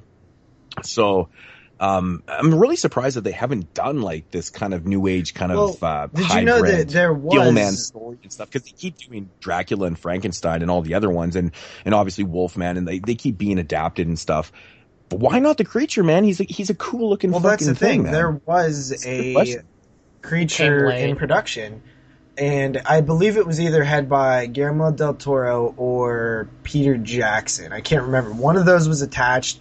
I heard the script because the script eventually became online or something, because it just was in development hell for so long, and I heard the script was pretty good actually. It was really well done, and to see Del Toro, I think it was Del Toro now that I'm thinking about it, but to see Del Toro do a Creature film, I think that would be really cool. He would definitely bring this different mood and atmosphere to it that he brings to his films. That would have been nifty. It would have been nifty. Yeah, I completely agree with that. That would be really fucking. So that cool just never happened. It was one of those things that just could not make it to that next, step. What was the original question again? Did we feel like the Gilman is overlooked? And I guess we kind of answered it. And the answer is yes. That's right. Yeah, I completely 100%. What about the Invisible Man? Man? He's fucking cool too. Hollow Man? The Invisible Man, they're probably my least favorite kind of thing. Well, actually, the Phantom, probably, if you throw that in there. But, yeah, man, Creature, dude, he needs a little more love. You gotta throw Gillian some more. It came so late. But still, it's all these years later, and we see but adaptations didn't the Invisible Man come late, too? Right. Not as late as Creature. Yeah, the Invisible Man was out before Creature. Creature was what, late 40s? I can't remember the exact dates, but yeah, I think Creature came along in the 50s, right? Or am I not? I don't even fucking remember the dates, dude. But regardless, overlooked for sure. No, I think Creature was in the 40s. I can't remember. Yeah, I'm just not familiar with Universal, so I have no idea. I shouldn't even talk about it. But the Hollow Man was kind of the Invisible Man for the new age, right? Hollow Man. Kevin Bacon. I guess. With Kevin Porkchop. Yeah. Yeah, so, I'm not sure. I don't think that we've really seen, another... there's been, underwater creature movies, not so much humanoid style, though. So, that was an interesting example, was the the terrible Hypothermia. Man, Hypothermia started out pretty good, and then when you see the Creature, it's just kind of silly, or it's almost... Because the movie has, got this serious kind of tone to it, and it's what? That was too comical, and it ruined the whole fucking mood and the tone of the film. You're just I know some people completely disagree with us. They're it's better. I do agree with the fact that it was better to have the dude in a fucking wetsuit than it was to have the Creature CG'd. I do agree with that, but my thoughts on the Creature is still that it looks a little bit silly for the tone of the film. It's what the fuck is that? It shouldn't be making you laugh. So. I don't know. Nope, do we have any more voicemails? But definitely send your voicemails in every week, and send your voicemails in for episode 50, which is literally right around the corner, or figuratively right around the corner. So, well, it's pretty damn close. What is it? This is episode 40. Yeah, but there's no literal corner that it's behind. So, well, of course there isn't. Fuck. That's the stupidest thing I've ever heard. Oh, Jesus Christ. Well, I guess moving along in mood swings here, we're going to get into the Corners Report, weird stats and morbid facts, courtesy of Rue Morgue Magazine. Can we get a Rue Morgue sponsor yet? Yeah, we should get one, man. Now, this morbid fact is coming from the November of 2010 issue 106. This is the one that featured a Serbian film on the cover. I don't know if I'm not sure people know this. It's not really, the craziest thing, but I think it's kind of cool because, as a minor wine connoisseur myself, I thought this was cool. So Friday the 13th actress Adrienne King. I Alice. have a bottle of her wine. Really? Yeah. In the original movie, recently licensed her own wine called Crystal Lake from Valley Wine Winery. View Winery. It sells for $20 a bottle, including her autograph. She's the nicest lady I've Adrienne met. King is awesome. That wine company has been around since about 2010, I would say, and she's personalized all of her bottles. In the summer, they'll have sale. There's probably a sale right now since it's Friday the 13th, but you can get like 3 different flavors of wine or whatever the hell wine is, and she'll personalize the autographs and stuff. I remember talking to her on like some kind of social media, whether it was Twitter or whatever, and I wanted to like try her wine, but I never ordered any of it. She has I think it's like a family run winery too, so like it's legit. I don't know. I've met a lot of people in my day, and she's still been the nicest person I've met. Yeah. So she's a nice lady. You can see a picture of me of her on my Facebook. She's a really nice lady. So does every bottle still come autographed, like even to this day? Yeah. That's crazy. But yeah, I obviously picked that one because it was Friday the 13th related, right? And it's wine related. Yeah, and it's cool, man. I think that's really cool that she actually personalizes these fucking bottles. That's pretty wild. $20, It's not bad. Well, that was 2010. An autograph at a convention. Be a little higher now. That's what I paid for my autograph when I met her. $20. That's cool. Yeah, that's cool. So is the wine actually one any good? thing that also is the cover is really cool. I never the drank label it. on the bottle is dope as hell. It's like the scene where she's like laying in the canoe with her hand in the water. It's awesome. Oh yeah. Nice. Yeah, is the wine good, Jeremy? Out. I never drank. I just bought it as a collector's item. Is it still sitting around like full? Yeah. Huh. Q. It's packed up away. I bought it before I moved to my new house, which was like a year and a half ago. Mm-hmm. It's somewhere. That's a cool thing to have, I guess. Alrighty, so that is going to conclude Mood Swings. Yeah, and moving along, we're going to get into the WWW portion of the show. Of course, it is what we watched this week. Who wants to go first? Jeremy, go first. God damn it! Every fucking week I gotta go first. All right, I'll go first. Just because I want to hear you say you're a fucking asshole. Well, you're a fucking asshole. And I guarantee Jeremy's first film is Oscar related. Yep. All right, so first Oscar-nominated film I will be talking about today is a short from the year well, it's not a short. It's a film from the year 1928, and I talked with you guys a little bit about this when I watched it yesterday, and that is a movie called The Seashell and the Clergyman from the year 1928. It's French, of course. You know me and my French films. So this movie is extremely, extremely strange and weird. Like I can't even explain the plot to the film because, to be completely honest, I have no idea what the hell the movie is about. But it's very reminiscent. I'll tell you why. It's very reminiscent of a David Lynch type of a film. I could easily see when I was watching this that David Lynch was pretty influenced by this movie because it's just fucking weird ass shit happening. And like I said, it doesn't make any sense, but it's about this guy who is saying things about this woman that he loves. It's fucking weird. There's titties in it, and it's fucking from 1928, and it's just a really, really weird and trippy film that does not make any sense. It's only 42 minutes long because it's an early experimental type of a film. But the thing is that this film really doesn't have a legit release because they were actually showing the reels out of order for the longest time, and nobody knew about it. Like, they were showing the movie out of order because it doesn't make any sense. So nobody knew that what they were actually watching was a film that was edited wrong together. The reels were put in the wrong order until a few years ago when it actually got a legit Region 2 release.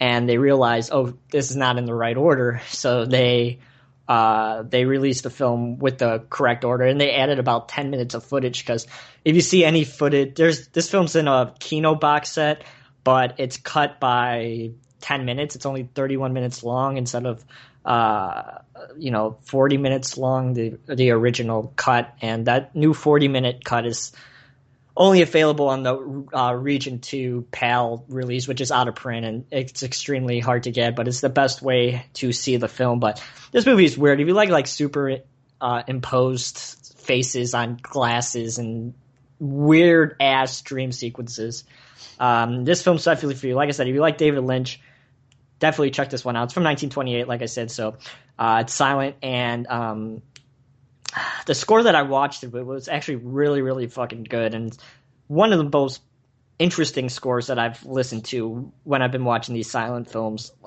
recently. And when the film was released, they actually watched the film silently, so there was no orchestra or anything that was playing during the film when it came out in the 20s. So to see somebody put their own unique spin on the film today with an interesting soundtrack is really, really interesting. So check it out. Like I said, it doesn't really make any sense. I watched it, in class as experimental film, but it definitely has some really, really weird and creepy ass moments with this dude just walking around. It's weird, like I said. If you can watch the 31-minute version on YouTube, like I said, it's not as good. It's public domain, so you could get it anywhere, but check out the Region 2 release if you could find it, but I don't think you can. So what's the big difference between the 31 and the 42? Just I don't know. A bunch of random scenes? Yeah, I haven't watched the 31-minute, but what I would assume is that they didn't know they were watching the film out of order this entire time, so they probably were missing an entire reel of film, and someone must have found something or something along those lines. I haven't really read into it too much yet because I just watched it yesterday, but I'd be curious to know how they fucking didn't include 10 minutes of footage in a Kino release, which, is pretty well known for, preserving films and restoring films and things like that. So it's a strange fucking film. It's French. Check it out. 8.5 out of 10. It's weird as hell, but really, really enjoyable. I was not expecting to like it. I think I was the only one that liked it in my class because I was used to watching these weird fucking strange movies. So it's good. Yeah, they're French. called the Oscar nominees. Yeah, Anfangard. Anfangard. I can't fucking pronounce it, but that's what it's fucking called. 8.5 out of 10. Check it out. It's weird. I'd be curious to know your opinion about it, Moodz. So, it sounds interesting, man. I love David Lynch films, man. Very, very David Lynchy, and to see like bare titties in a movie in 1928, very, very interesting and shocking to see that in a movie so early. But it's French, so they of course, it's a little different, right? I mean, showing some naked. Yeah, totally. Yeah. I mean, and this is experimental film, so it's only like people were like watching this all the time. So, it's strange. The editing is really, really fantastic. So check it out. It's interesting. I mean, it's like Alain Robbe-Gillet films. I talked about a film, Il Mortel, one time in a video, and I kind of referred to his filmmaking as very David Lynchy. But the thing is, his film, like that film came out in like 1960. Yeah. It's a French film, and I think you actually commented on that video. But he's a really interesting filmmaker because, obviously David Lynch came after him, and it just kind of seemed like to me, maybe David Lynch had watched some of his films, and just the tone and oddness to the films seemed very David Lynchy. But yeah, I know there's probably a story somewhere behind it a little bit if I would actually really, really watch it like 3 or 4 or 5 times. I know there's probably a story somewhere in between that, but I think this is more of a film to either just the first time you watch it to sit down and just. So is it just a bunch of like clips and stuff, or does it have those storyboards in it or whatever? It has repeating characters and the same characters and stuff like that. It's just you follow this guy around in like this dream type of a world where he's trying to chase this girl that he likes, and he's hallucinating. He drinks like this liquid and it makes him hallucinate, and it's just like a whole bunch of weird stuff going on. There's got to be a deeper analytical meaning to it. I just haven't been able to really wrap my mind around it because I've only seen it once. But I know there's definitely something there behind it that I think is interesting. So I'd be curious to see somebody else talk about it because, like I said, not too many people know about this. When I was looking online, and I couldn't find much stuff about it. So for my professor to choose it, very, very interesting because it's a really weird film. Cool. Yeah. Awesome. GP. So next I'm going to talk about Dracula Has Risen from the Grave from 1968. This film opens with a priest who is kind of exorcising the castle of Dracula. Dracula awakens from a grave and is pretty pissed off that he can no longer go into his castle, so he follows that priest back to his home and then tries to kind of seduce or control the priest's niece and kind of make her his bride. So we have the priest's niece and a young school-type baker have sort of a relationship going on, and they're in love and things like that. He kind of makes a bad impression on the uncle because he's an atheist, and obviously that's probably not what you tell your girlfriend's kind of father figure who's a priest, right? I mean, you just don't do that. It seems like a bad move. So Dracula kind of is, he's played by Christopher Lee in this one, and he is kind of infiltrating the people around this girl, and then it kind of it becomes like a vampire hunter type thing. I thought that definitely Christopher Lee has a presence as Dracula. This is kind of the first one of these that I've watched, these Hammer films, and I thought that the use of the bloodshot eyes made him very commanding, and I was actually really surprised at how much of the intensity came from just those bloodshot eyes and these very strong looks that he would give. There's also this filter that they use that kind of is like a yellow tint. Whenever you see Dracula in frame, there's a yellow tint around him. That was kind of interesting, actually. I wasn't really expecting something like that from 1968's Dracula Has Risen from the Grave. Overall, I really did enjoy this one. I thought the location was really cool, actually. It's kind of like that, it kind of looks like the Doctor and the Devils, those weird, streets, and, all the houses are, connected to each other, and, rooftops and stuff. It was cool. I like that setting. I'm not exactly sure what time era that's supposed to be set in, because I'm just bad with historical things like that. But I like that setting, and I will say that overall I was pretty impressed, but I do feel like sometimes when I watch some of these older movies, it feels like they always rush the ending. It just wraps up really quickly, and then the way that they pick it to end, it all happens within the last 5 minutes, and it's not as suspenseful as we see in films nowadays, where they're just these kind of mouse and cat and mouse chases and stuff like that. It just kind of wraps up quickly, which is good and bad. It's definitely more of a modern horror film thing, though, right? That long build up and kind of. Or I meant to say that if I didn't say it. Yeah, but that that's definitely something that you see in films nowadays, is that long build up. But back in a lot of the older films I'm watching, they end, and it's whoa. And it's sometimes it's more powerful in a way where you're just whoa. It's over. But sometimes you kind of feel like it does just go a little too quickly, because it's just I love those. I love the older films too. That I know exactly what you're saying though.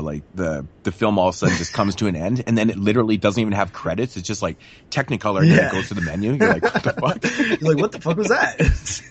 Did I miss? You feel like you missed something, right? You're like, wait, hold on. Yeah, you feel like you blinked too long. You're like, I think I might have missed the end of the film there. So overall, I really enjoyed Dracula Has Risen from the Grave. I'll definitely be looking at more of these old school Hammer films, and I give it a 7.5 out of 10. Yeah, that's probably exactly what I would give it to. It's a good film. I love Christopher Lee as Dracula, though. He's really, and that was an interesting depiction of his. Of his character, the portrayal of Dracula that he does is what you said, demanding. His eyes were very. Did you use the word demanding? I think I did, actually. Yeah. Because I like that. I like that adjective. It's a good describing word, because he's just got a major demanding presence where he just is it's a menacing presence that he has, and those eyes just definitely helps. And he just has this very stern look, like he's in complete control, and just do my bidding type thing. Well, he was a great Dracula, man. And a lot of people actually like him the best. You know, I've heard from people that they love Christopher Lee as Dracula. I mean, he fucking did 50 films or something. So this is one of the Hammer Dracula films. Like, they've done a bunch of these. Is there any continuity in these? Because it almost felt like there was at the beginning of this one, because like Dracula's like frozen or something. I think some of them, yeah. I don't know. I've watched a lot of these films completely out of order and stuff, and probably had questions rise in my mind too. You know, so I'm not entirely sure. I can't remember. There's fucking so many of them, dude. I don't know. You know, it's crazy. It really is. So that's my review of Dracula's Risen from the Grave. Coolio. So we started in the 1920s. We moved to the 60s. And now we're just going to jump a little bit forward to 1974. I believe this is 1974. Yeah. With a film called Act of Vengeance. This is well, to put it bluntly, this is a rape revenge film. I've been watching you and your rape revenge. I think rape revenge film. Well, I love rape revenge films because I find that I know I'll explain this. I know it sounds funny. I love rape revenge films, but the reason why I love rape revenge films is because I find that, you know, the revenge is so just. You know, it's like the ultimate reason to get revenge on someone. You know, they fucking violated you sexually. I just find that, you know, rape revenge films work so well. I do too, like, and I feel like every time I watch like a well done rape revenge film, like I don't like them per se. Like I do, but I don't. You're right. It's a weird way to describe it. But they make me feel so damn uncomfortable that anything that can like make me do that is like I just anything that can make me feel something. Any film that can make me feel something, I instantly enjoy stuff that make my emotions, you know, run wild with different feelings. So yeah, I'm right with you on that. Mm-hmm. Yeah, I mean, you know, don't get me wrong. I loathe rape. I think rape is one of the all-time lowest things a human can do to someone else. You know, what's that? It's just despicable that people actually rape other people. It's terrible. You know, physically and mentally on that victim. It's fucking horrible. So I always found that, you know, the act of revenge for the rape, it's such a great premise. But this one right here, Act of Vengeance, from 1974. So this is obviously I Spit on Your Grave. And there was actually a lot of rape revenge films that came out in like 73, 74. It's pretty fucking wild, actually. But anyways, this one right here, Act of Vengeance, follows basically 5 rape victims that have all suffered the same fate by the hands of the same rapist. So ultimately, these girls end up meeting up at this kind of support group for rape victims, and they're all sitting there, and they've all come to the conclusion that they've all been raped by the same guy. Because oddly enough, this rapist makes the girls sing Jingle Bells when he rapes them, and he's like, "Oh, I'm the best. You like my cock, and I'm the best." And he's like really fucking nasty about it. And he makes you sing Jingle Bells, and it's not even during the wintertime. It's really fucking strange. The odd thing about the rapist in this film is that he looks like Jason. He's wearing the hockey mask, and he wears, which I find is very odd. This came out before Friday, so. Oh yeah, this is 1974. Yeah. Now the odd thing about the look of the rapist in this film, he goes around raping women wearing this, you know, Jason hockey mask, but he wears like an orange prison jumpsuit, which I think, you know, if you're really smart, like you'd probably want to wear something dark to conceal your look, you know, in the shadows and stuff. Our rapist orange jumpsuit. I know. So ultimately, these not a nice fit on your grave. Definitely. So these girls meet up at this support group, and they form a group called the 5 rape victims form a group called the Rape Squad. The Rape Squad Killers. Yeah, and basically what they do is, you know, what's that? Is Mr. T in the Rape Squad? Mr. T. Okay. The A team, A Squad. Bad joke, Jeremy. Bad joke. Fuck you. It's not Oscar worthy, so I don't review, know. guys. Review. So ultimately they form this group, and, you know, they're actually, you know, not only are they hell bent on stopping this piece of shit rapist, they want to stop like all rapists and stuff. So, you know, they kind of get into some situations where they kind of put themselves in it. They almost kind of like, what's that word? You know, when the police force you into something, entrapment. They almost like entrap these kind of guys and stuff, and they start like beating up on these dudes, and ultimately they, you know, exact a revenge on this dude and whatnot. I mean, obviously, you know, not really a spoiler alert, but it's an interesting film though, because, you know, there's a lot of like feminism going on in this film and just women hating on fucking cops. There's a scene where the main character, the rape victim that we mostly follow throughout the film, there's a scene in the police station where she's just fucking like, she's kind of getting the vibe that the police officers, almost blaming her for the rape, and she just fucking loses her shit. So you got like all this kind of pro, women shit going on. Oh, it's crazy. Really enjoyable film though. I really highly enjoyed it. I think the look of the rapist is so intriguing. Hockey mask and orange jumpsuit, but making the victim sing Jingle Bells, like JP said, it's very uncomfortable, and it works every scene. And there is a bunch of rape scenes in this film, and it's very uncomfortable. Act of Vengeance. And I think the performances are actually really good. The main girl in this film, I'm not sure what her name, maybe Joanne Harris. I'm not sure if that's her name. I'm just reading the back here. I think she does a really good job. She's really intense and just kind of brings her character out. Like, she's pissed off. Obviously she's been raped, but I think she really kind of does it really well. Interesting flick, but man, is this guy ever a piece of shit? You just fucking loathe him. And he's just, the way he's talking, I'm the best. And there's a great scene between her and him when they're kind of confronting him, and she's like, yeah, you were the fucking worst I ever had. And I just love the way she's kind of egging him on, and it's great. Really good stuff, but very enjoyable for what it is. It's an MGM movie? It's a rape revenge film. Yeah, this is an MGM film. Does not have this is one of those limited edition collection burn on demands. Transfer is fucking phenomenal on this. You would never know. It looks great. It's anamorphic widescreen. It looks fantastic for 1974. Just like Killer Party. Some of these burn on demands just blow my mind how good they look. This is an MGM movie. Why doesn't Scream Factory pick it up? Damn it. Exactly. But I do highly recommend Act of Vengeance. I think it's a really fun flick. It goes by really quick. It runs, I think, about 90 minutes, but it just kind of runs along. It's interesting. It's got a really good pace to it and stuff. So, yeah, I give it a solid 7 out of 10. So, fun flick. That one does sound like something I'd be interested in checking out.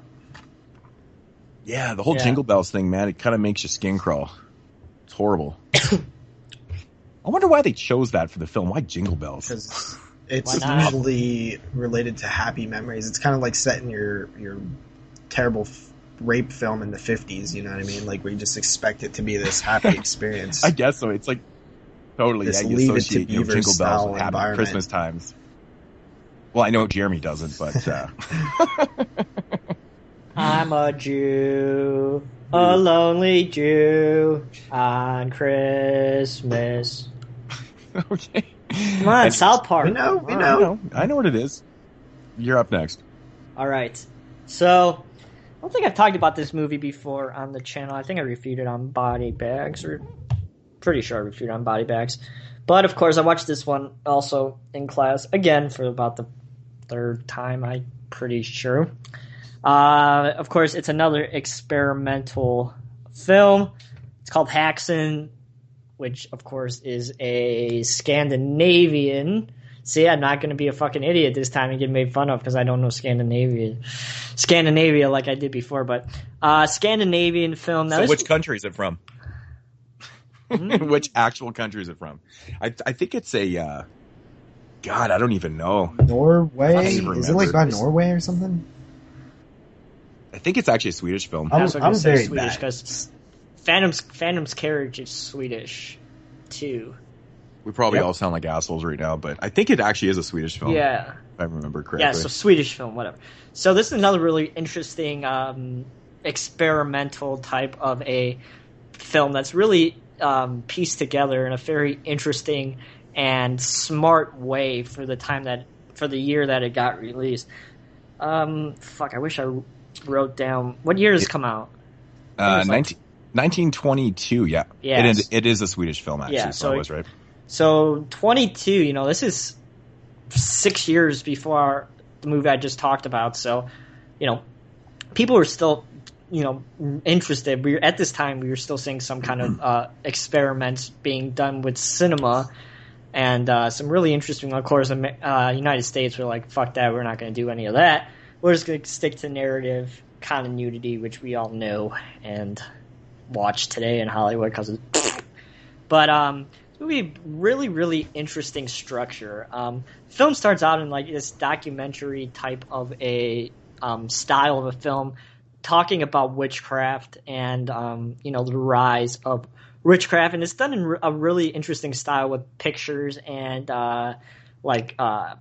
cutout paper and stuff like that. It's really, really interesting. I can't say that I've seen a film at this time that had this kind of interesting style so early on, because it's just to see a film like that to start out like a semi-documentary. I mean, Man with the Movie Camera, but that came out in 29, so this was even 7 years before that. So to see this, it's really interesting. So we got this documentary, it talks about witchcraft and things like that. And then the second part of the film, well, the second and third part of the film is your typical narrative type of a style. And the second story, we follow this old lady who is believed to be a witch. As you guys know, this movie's about witchcraft and hunting down the people who think are, witches and things like that. But it is the third section of the film that has really, really interesting dream sequence with the devil. And Moodz, you want to comment on the sequence with me? Yeah. It's fucking weird, and it's very eerie and trippy, and it's strange. The set pieces are fucking phenomenal, and the makeup is really, really good too. But it's just a really weird and interesting sequence. It's like 15 minutes, 10 minutes long. It's just really, really weird. When I first watched this movie, I couldn't fucking believe the year it came out in. Yeah. I was like astonished. It was a very controversial film when it came out. Yeah, which version did you watch of this film, by the way? Did you watch the Criterion full-length release of it? Yeah. Because I think that they have both, like the re-release of it was like 70-something minutes or something. Mm-hmm. So, and I think on that release they actually have that version too, but they have the full like 100-and-something minute version or whatever it is. Yeah, it's a fucking weird film, man. It's definitely one that, multiple watches is probably it's like the third time I watched it. Yeah. But every time you your eye glance, that's the thing with silent films. You don't have anything to distract you, like sound wise. Something in the background that you hear, or something like that. It's just mainly just sitting there and focusing straight on what is happening on the screen, and your eye shifting from things to things, and not having to worry about dialogue or you have intertitles, but that's not really a big deal.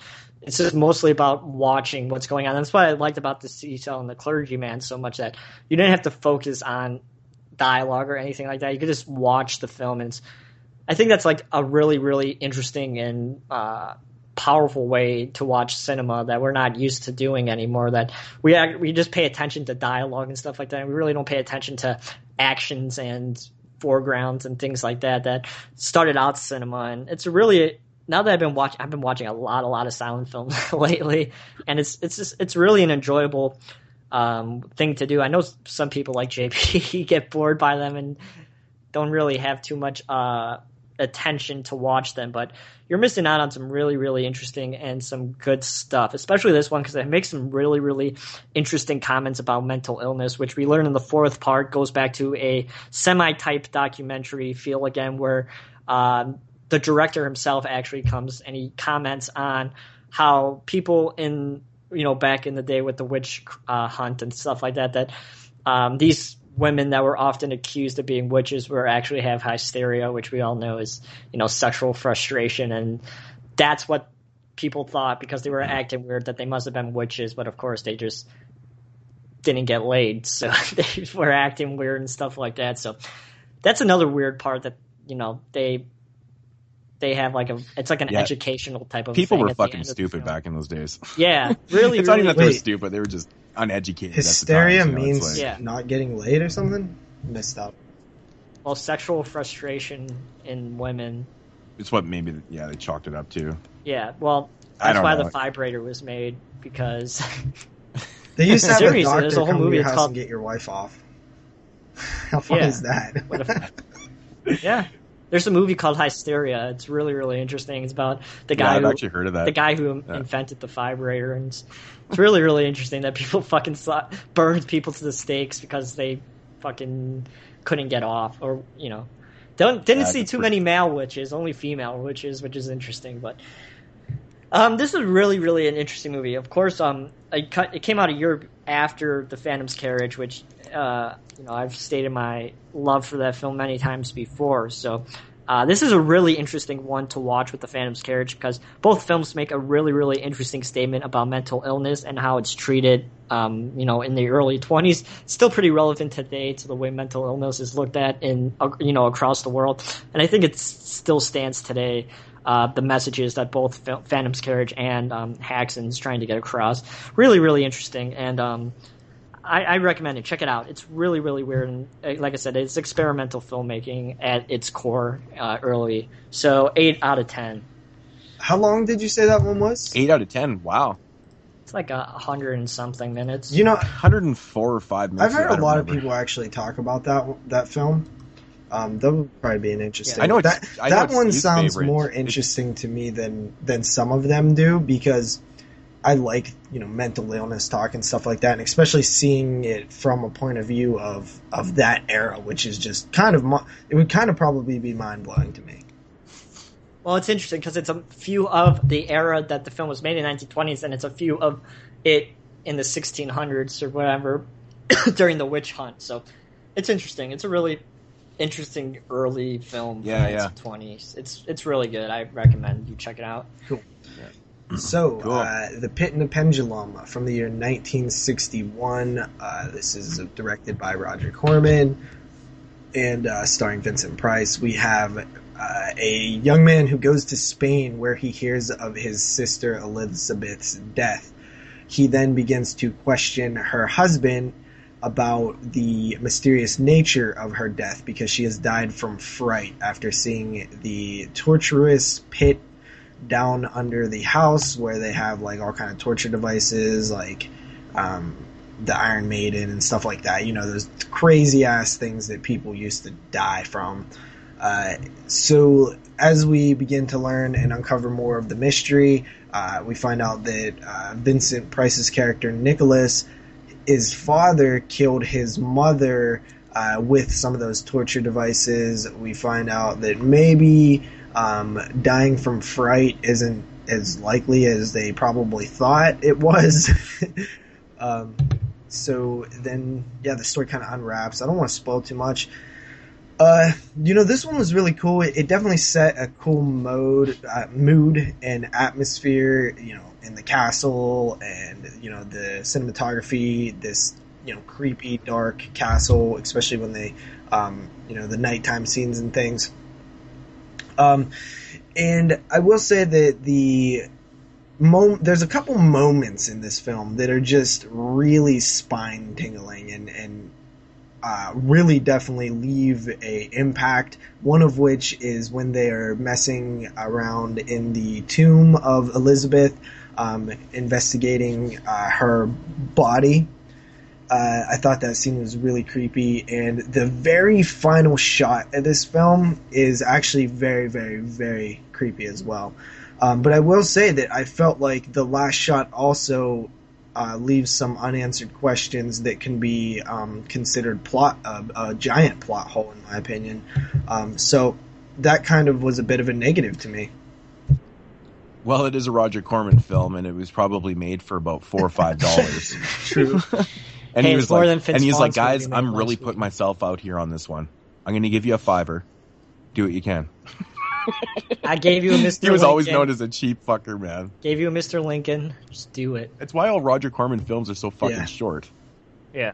It's actually but a fact. This one, I've seen some Roger Corman stuff, but this one feels like a little bit of like a higher tiered film. I could be wrong. I don't know. Yeah. Do you like this one? I'm sure you've seen this one. I do. Yeah, of course I've seen it. It's I find it okay. It's honestly one of my least favorite Roger Corman films for some odd weird reason. I don't know what it is about the movie. I don't even really care for Stuart Gordon's remake, to be honest. I know that's probably blasphemy. Some people are listening going, fuck, I love that film, but I'm not actually a big fan of. Maybe it's just the story. I don't know what it is. It's just, I don't find it terrible. I just find it kind of boring, to be honest. I don't know. It definitely is a very slow burn. That's for sure. Yeah. And I feel like some of the problems come from this story is the pit and the pendulum, right? It's the pendulum. That is your main climactic piece, right? Because the story, the Edgar Allan Poe story, of course, which this is based on, is only that third act. It's not a full movie, you know. It's not a. They take that third act and then they create a first and second act around it, and I think that's the problem, right? Because the Pendulum stuff is awesome, but I feel like it's a little underwhelming in this film. But overall, I mean, I did like it. Like, I definitely enjoyed it. It's definitely slow. It's probably something that I'm not gonna go back and revisit at all, if ever. You know, maybe if I'm doing like a Vincent Price watch or something. But this is obviously in the Scream Factory set, so I checked it out, and I give it a 7 out of 10. Shit, I wasn't expecting that high. It's actually lower than what it's rated on IMDb. Yeah, I don't know what it is about that one. It has a lot of fans. I mean, yeah, I mean, sure it does. I mean, like I said, it's not terrible. It's just like, it's not one of my personal favorite. It's definitely not one of my favorite, you know, Corman, Vincent Price, Poe adaptation, you know, flicks. They've done so many. I think 7 or 8 of them or whatever it was, but that's probably one of my least favorite ones. This seems like a film that I thought you would have been way more high on. So that's kind of surprising. I like some of the other adaptations so much better. I don't know what it is about that one. It's just, I know it Dude, seems odd, I just can't get into the uniform, the clothes they wear, the tights, and the ruffles and shit, dude. It kind of, like, I know it's of the time, so you have to put your head in there, but it's very, very laughable. Like, really laughable. Mm-hmm. Yeah. You wouldn't like it silent just looks films. so uncomfortable. Mm-hmm. Cool, so 7 out of 10. All right, so next film that I'm going to talk about here, and unfortunately I'm breaking this mold. You know, Jeremy was in the 20s for 2 reviews. JP was in the 60s for 2. You know, oddly enough, I did have my second film was from the 70s, so I would have had 2 from the 70s, which would have been really strange, but I actually put it into quick cuts. I wanted to talk about this one. So this one actually is originally released in 2013. It just got another media release by Parade Deck Films or something, MVD Visual. Right in 2015, it's called Motivational Growth. Shit. Saw this at Family Video, man. I wanted to buy it. Okay. Motivational Growth, starring Jeffrey Combs, and he's just a voice actually in this film, but I'll get to that in a minute. So this one right here follows a guy named Ian Volliver. And basically Ian is he's a guy that has given up on life. He's basically said, fuck it, I'm done. You know, and he decides that he's just not going to leave his apartment anymore. He's basically just given up all hope, and he's fucking, it's not like he almost kind of develops a phobia of going outside because he's been there. He's just like, he's given up. So he says, fuck it, I'm sick in this house. And it's awesome. You know, he really does look like that guy who's been in this house for 18 months because he's all fucking scraggly looking. He's got this nasty beard. But the best thing about this movie is the setting that it's in, because he's literally in this small apartment, and it's the filthiest fucking thing you've ever fucking seen in your life. There is piles of garbage. The walls are stained up. They look like he was pissing on the walls. There's garbage everywhere, pizza boxes. He's wearing dirty ass piss clothes and shit. And like I said, he's just lost all motivation, hope in life, and he's just kind of surviving on all the money that he has. And he's just like, fuck it. He actually has a grocery service. He has a girl show up at his house every couple weeks or whatever with the same groceries, and he kind of slips her the money and he does that type of shit. But so anyways, what goes on with this guy, like I said, he's given up all hope, and his best friend in the world is his TV. He's a TV junkie. He loves his TV. And the thing about his TV is, like, it's an old 1960s television or whatnot. And so he's watching his TV one day, and the fucking thing dies. It breaks on him. And so now not only is Ian a super depressed individual, now he's like suicidal. You know, his TV's broken. He's like, I can't get parts for this thing, man. It's like, you know, it's a fucking old ass TV. So ultimately, it's my livelihood.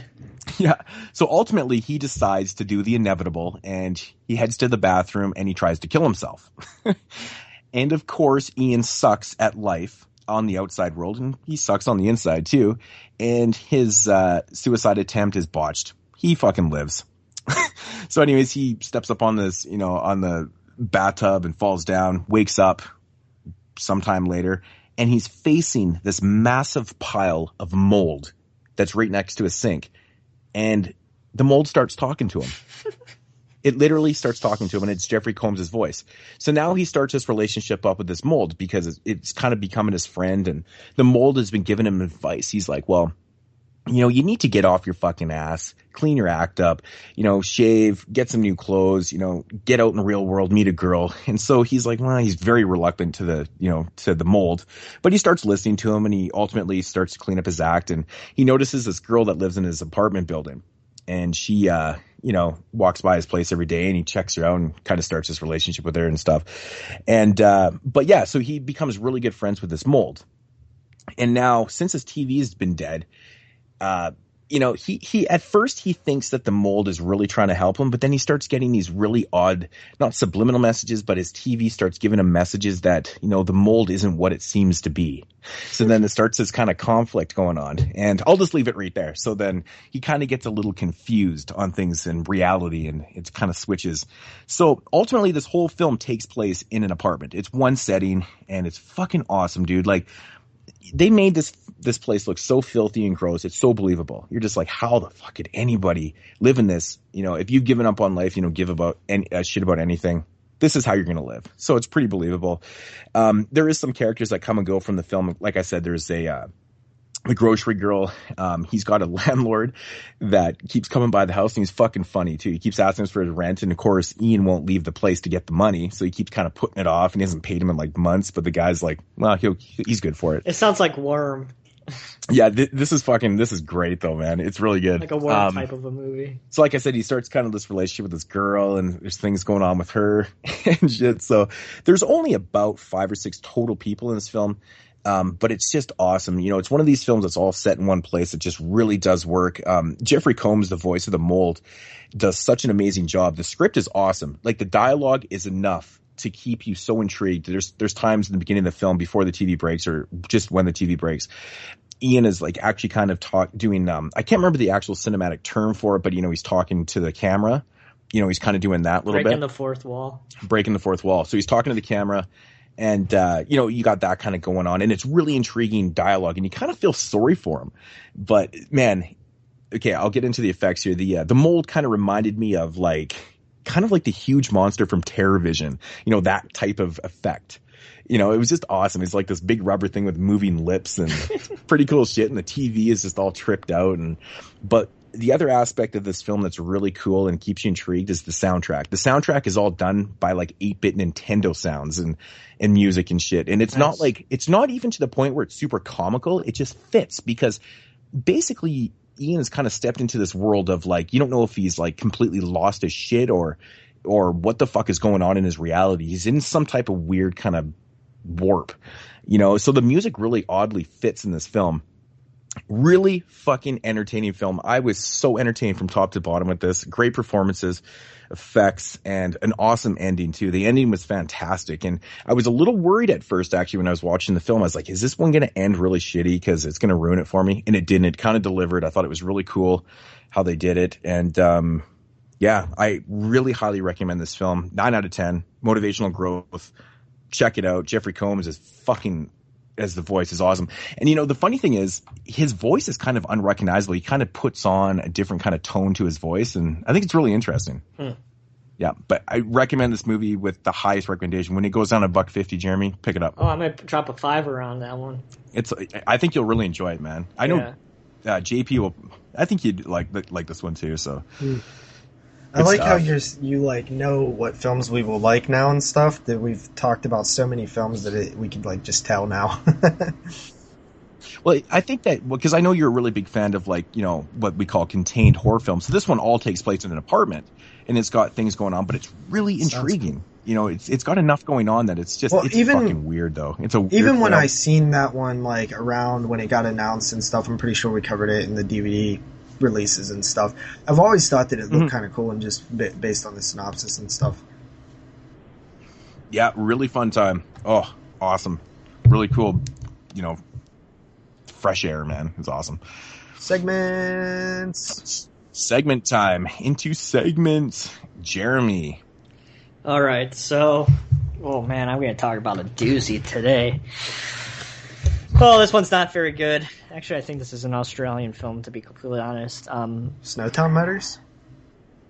No, this came out in 2011, and I watched it back then, and I pretty much forgot about it, so I was like, okay, I've been rewatching a lot of my IFCs lately, which is weird because I have so many, but All the ones that I've hated, I'd like to rewatch at least one more time and give them a second chance. Because most likely, maybe will change my opinion on them. But this one's titled Asylum Blackout. Any of you guys seen this one? I do remember when this one came out, a lot of people were reviewing it back on YouTube when like YouTube was more happening. Cool. And I've heard most people say mediocre things about it.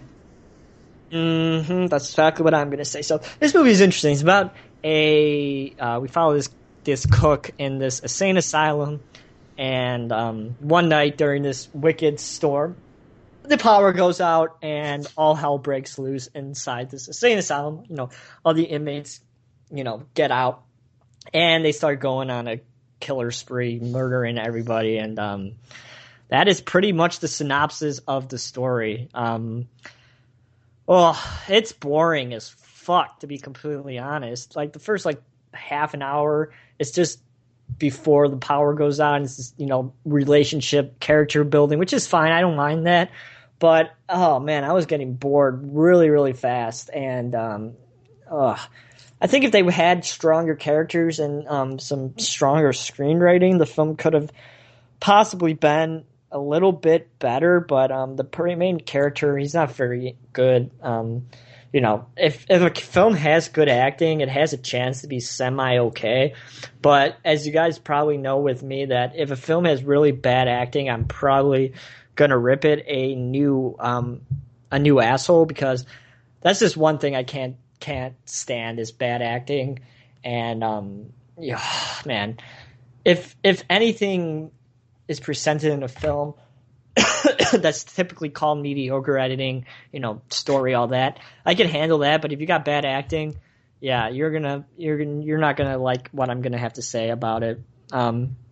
So this one, not very good acting, not really too many kills in either, anything that's really interesting. I think this one could have had a whole bunch of interesting potential to it. There wasn't too many movies like this where power outage and inmates escape and go crazy. I mean, you have that stupid that Lockout movie, but that was in fucking space and it was a jail instead of an insane asylum. But there's not too many interesting insane asylum breakout type movies. Usually if you have an insane asylum film, it's most likely going to be a ghostly, and they're probably not going to be very good. 90%. I think that's definitely an underused genre or subgenre, because they are creepy. I always go back to Hellraiser 2. There's a lot of that. Hellraiser 2, that creepy ass asylum with dude cutting his arm and stuff with the bugs like that. Ugh. There's a lot of insane asylum films, but a good lot. Ones? Every time I walk in a fan, no, not good ones. I only know a couple good ones, Grave Encounters is a good one, and Session 9's a good one. I mean, there's not too many good ones, but there's some okay, interesting ones. But mostly the ghostlies and which is different to me. I don't think those are the same genre that I'm thinking of. You know what I mean? Mm-hmm. You're thinking of films have you seen Session 9? Nope.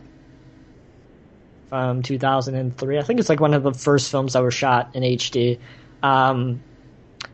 It's really interesting. I think you would like that one. Check it out. You could get it pretty cheap. Sorry for sidetracking. Have you seen Session? Back to Asylum Blackout.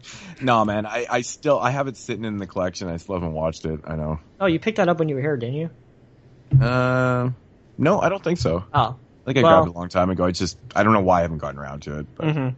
So, Asylum Blackout, boring. Like I said, had potential, but I was bored by the end of it. I mean, it's not too long. It's nothing terrible, 2 hours long or something like that. If it was that, oh man, you're gonna be bad. But just boring, lazy characters and lazy kills and all that. But pass on this one.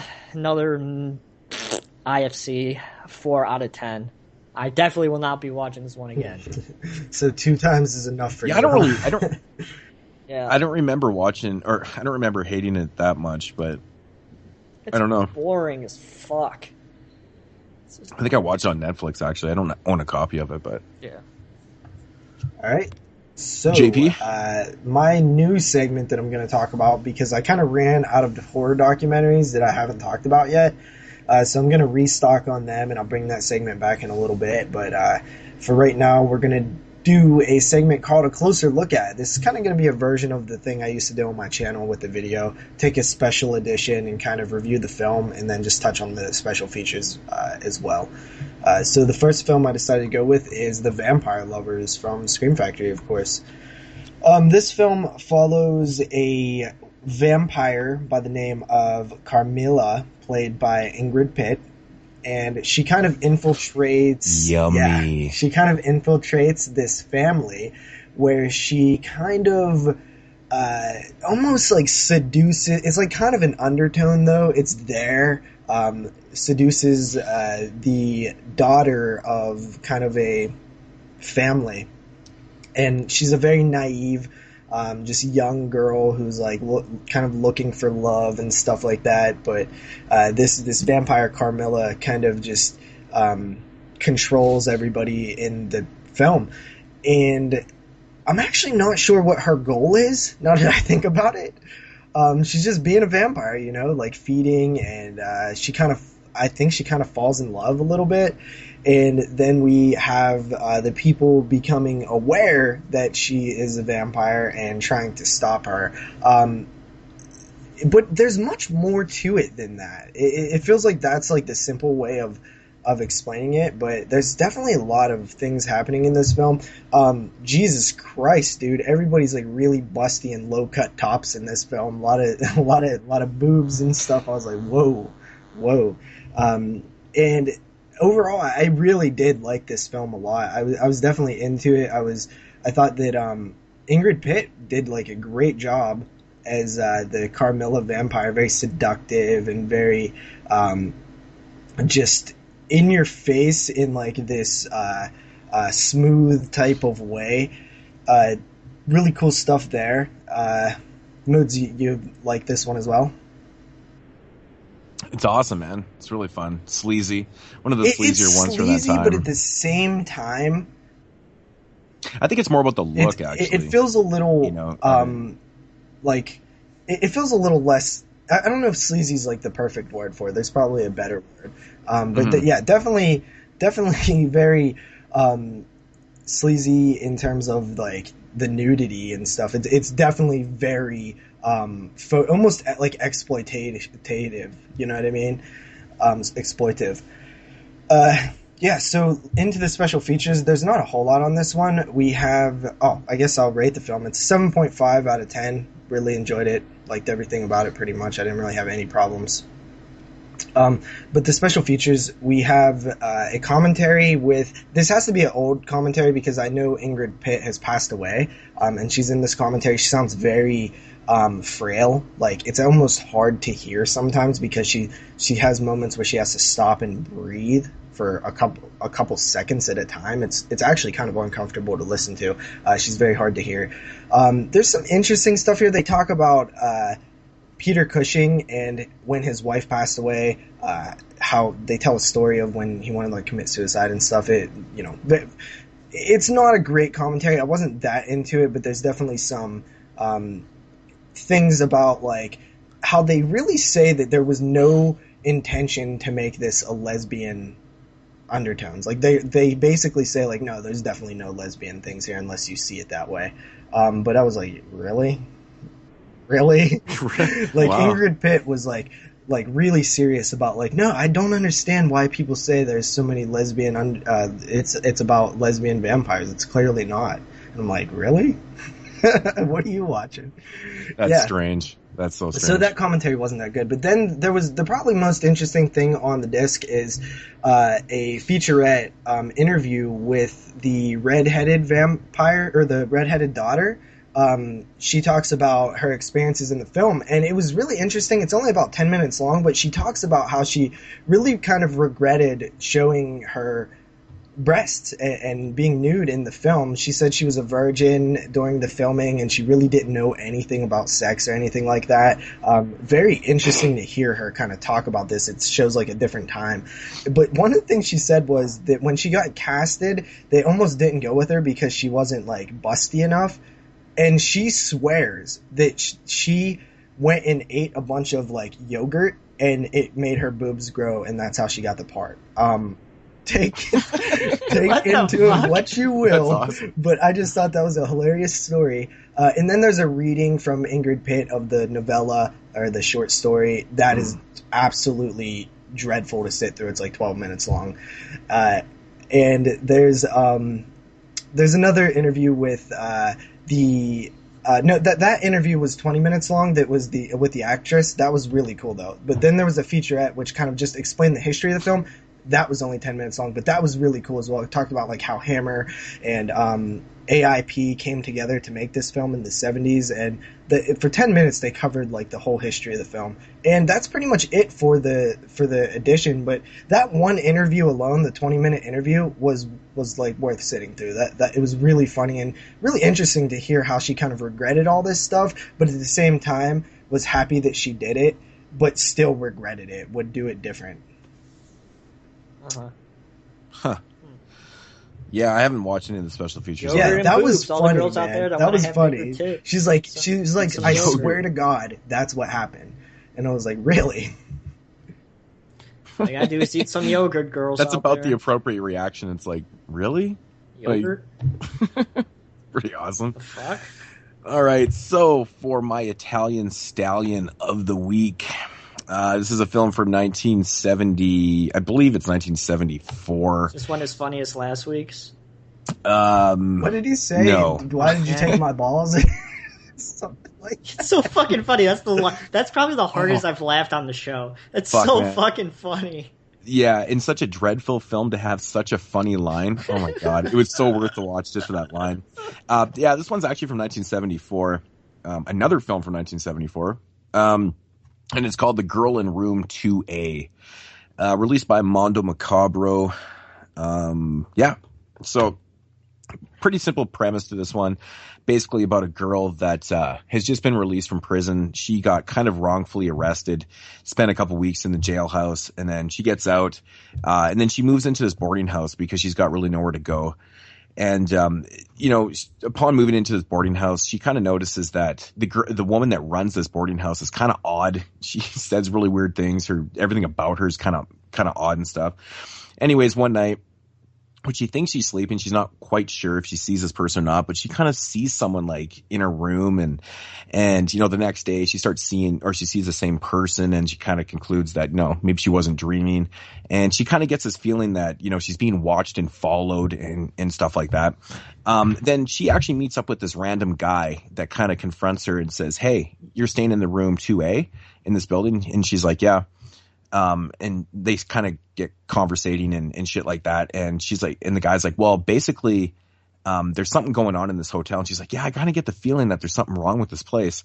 So he ultimately tells her that, his sister actually wound up dead and from apparent suicide. And he was convinced that his sister did not commit suicide because there was no way that she committed suicide. She had no reason to. So they kind of team up and, start to investigate this house. And then they ultimately find out that a lot more girls have gone missing from this hotel without a trace from the specific room of 2A. So now, I'll just leave the story right there. You can kind of almost predict what I'm getting at here. Yeah, so it's basically like a murder mystery. It's like a giallo flick, the structure of this movie is actually its biggest enemy. It's not really poorly, or it's kind of poorly executed, especially the way that she runs into this guy that she teams up with. They literally run into each other. I'm not joking. This is how the character gets introduced. She's walking up the steps. They literally run into each other, and he's like, "Hey." He's like, "Don't go in there. Don't look. Just follow me and we'll go talk." It was really oddly executed. And then they kind of start this conversation, and it feels like they started the way the editing was in the film. I felt like they started the conversation like in the middle of like an edit. Mm-hmm. It was fucking strange, man. It was really strangely executed. But was it understandable though? It is. It's completely understandable. The story seemed a little contrived, and I don't think that they kind of executed the whole cult and ritual thing that's going on in this place. It's not really, that's not a spoiler alert at all. You kind of get that thing, and it just shows it right on the back, to be honest with the case. But they kind of, the way they don't really tell you anything about that at all. It's more about their investigation, finding out what the hell happened to this guy's sister. And the story's a little contrived, though. It's like, it's easy to understand at the same time, but there's plot holes and there's things kind of going on. You're like, what? So, the kills in the film, not overly that great. There's a lot better giallo and, Italian films from this era that have way better fucking kills. Thought they were executed kind of poorly.